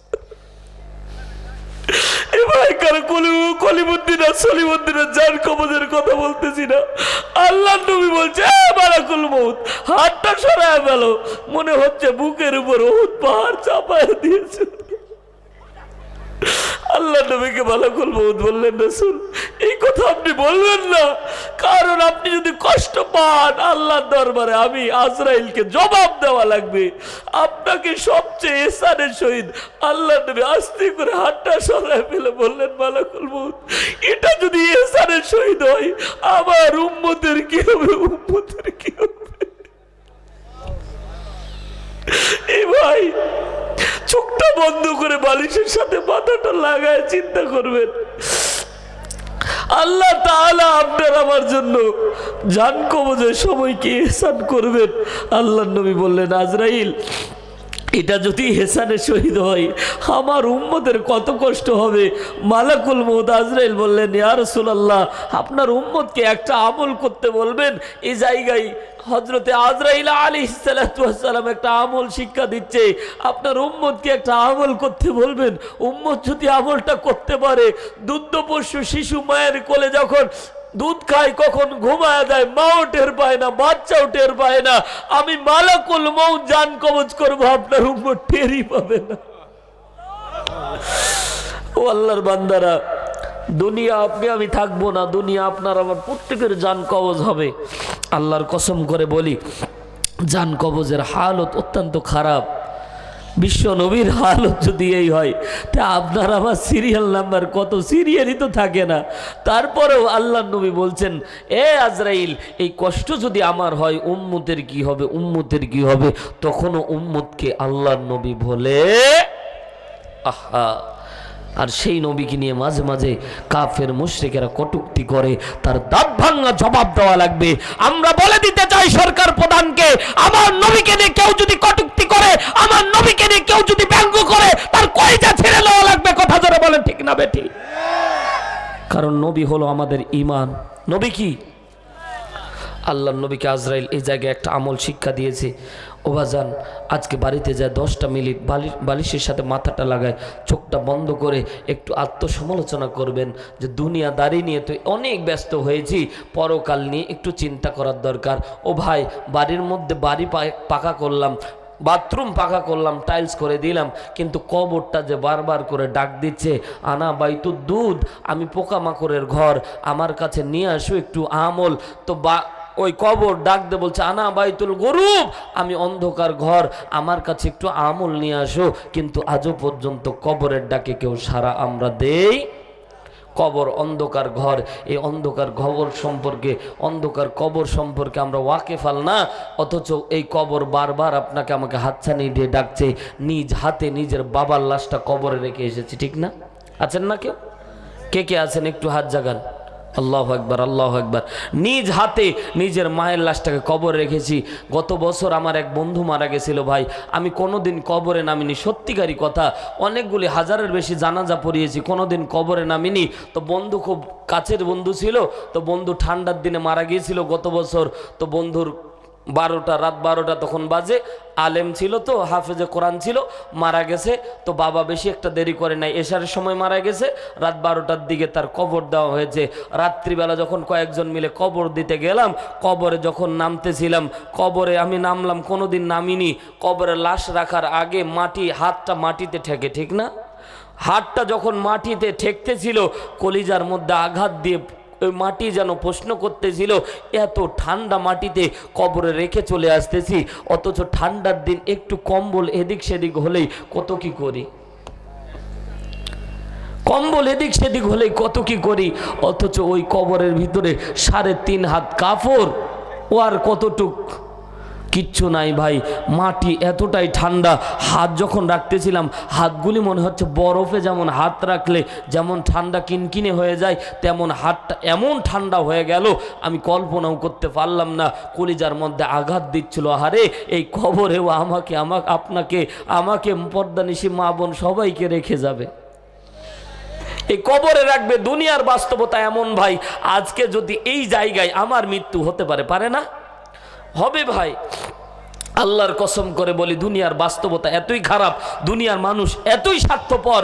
এই জায়গায় যদি আমার মৃত্যু হয়ে যায়, আল্লাহ না করুক মৃত্যু হয়ে গেছে, আপনারা ফোন দিবেন আমার বাড়িতে, হারুন রশিদ আর দুনিয়ায় নাই।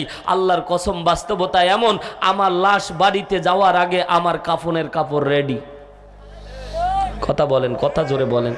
বাস্তবতা এমন, আমার কাফনের কাপড় কারা তিনবে, কিনে রেখে দেবে, মনে করবে না লাশটা আগে আসুক, কিছুক্ষণ থাকুক, এতটুকু সময় তারা দেবে না। কাফনের কাপড় রেডি করে নেবে, পানি গরম করবে, সব কিছু রেডি করে তারা রেখে দেবে। লাশটা যেতে দেরি হবে, গোসল দিতে দেরি করবে না, লাশটা যেতে দেরি হবে, কাফন করাইতে দেরি করবে না, লাশটা যেতে দেরি হবে, জানাজা দিতে দেরি করবে না, লাশটা যেতে দেরি হবে, ওই কবর দিতে দেরি করবে না। কথা বলেন, কথা বলেন। দুনিয়ার বাস্তবতা এমন ভাই, দুনিয়া এতই স্বার্থপর। কত দামি দামি খাটলা ঘরের ভিতর, আল্লাহর কসম, আমি যদি মারা যাই হাইয়েস্ট আগিনা পর্যন্ত আমার লাশটা যাবে, ঘরে আর কেউ ঢোকাবে। ওই যে ঘরটা কত সুন্দর করে সাজাইলাম, কত টাকা দিয়ে সাজাইলাম, ওই ঘরটা পর্যন্ত আমার লাশটা ঘরে নিবে না। যে ওই দামি খাটে আর 10টা মিনিট রাখি, আল্লাহর কসম করে বলি রাখবে না, রাখবে না, রাখবে না। আগিনা পর্যন্ত হাইয়েস্ট গলিতে রাখবে না, গোসল দেওয়ার জন্য আগিনায় নিয়ে যাবে, আপনার আমার গোসল দিয়ে আবার বের করে এনে কবরে রেখে আসবে। ওটা হলো আসল ঘর। আর ওই ঘরে মাল সামানা দুনিয়ার মধ্যে কামাই করা লাগবে, নামাজ পড়ে, রোজা করে, হজ করে, জাকাত দিয়ে, হালাল ইনকাম করে, হারাম ইনকাম করে, যত ইনকাম করেন আল্লাহর কসম বরাদ্দকৃত যতটুক রিজিক ততটুক খেতে পারবেন, বাইরে খাওয়ার সম্ভব। দুনিয়ায় আপনার জন্য যতটুক বরাদ্দ ততটুক খাবেন। সেদিন চট্টগ্রামে মাহফিলে গেলাম, যাওয়ার পরে দেখছি টেবিল ভর্তি খানা। কি খাবেন? গরুর মাংস, খাসির মাংস, মুরগির ভুনা, যত প্রকার আইটেম আছে খাচ্ছি আর ঢেকুর উঠাচ্ছি। আর মালিককে বললাম খান, বলছে হুজুর খাইতে নিষেধ আছে, একটা খাইলেই মারা যাব। শুকরিয়া আদায় করলাম, আল্লাহ টাকা দেওনি কিন্তু রিজিক দিয়েছো, ঠিক না? টাকা নাই ভাই, মোল্লা দেখেন টাকা নাই। এই যে আলেম ওলামা, ইমাম সাহেব বেতন কত? 5,000, 3 মাস বাকি। কথা কয় না কেন? 3 মাস বাকি, 5,000 টাকা বেতন, 3 মাস বাকি। মাদ্রাসার মুহতামিম 3 মাস বাকি। দেখেন টাকা নাই কিন্তু আল্লাহ ভালো খাওয়াচ্ছে। পর্দানিশি অনেক মা বোন, মহিলা মা বোনদের যারা হুজুরের বউ হয়, এদের টিটকারি মারে, বলে তোমার চলে কেমনে 5,000 টাকা দিয়ে, অথচ দেখেন ওই কোটিপতির থেকে ভালো কাপড় পরিধান করে হুজুরের বউ বেড়ায়। তা কর না কেন? এই যে কাপড় দেখতেছেন ভাই, 3,000 টাকা বেতন হইলে কি হবে? 3500 টাকা জুব্বার দাম দিচ্ছেন কি? কোনোদিন ঠেকায় রাখেনি ভাই। এটা হচ্ছে বরকত। এটা কি? এটা বরকত। আল্লাহ বলছে আমি যতটুক বরাদ্দ দিব ততটুক পরিধান করতে পারবা, যতটুক বরাদ্দ দিব ততটুক খেতে পারবা। অযথা ইনকাম করে এনে জমা করে একটা টাকাও কাজে আসবে? যতটুক দান করবেন ততটুক কবরে যাবে।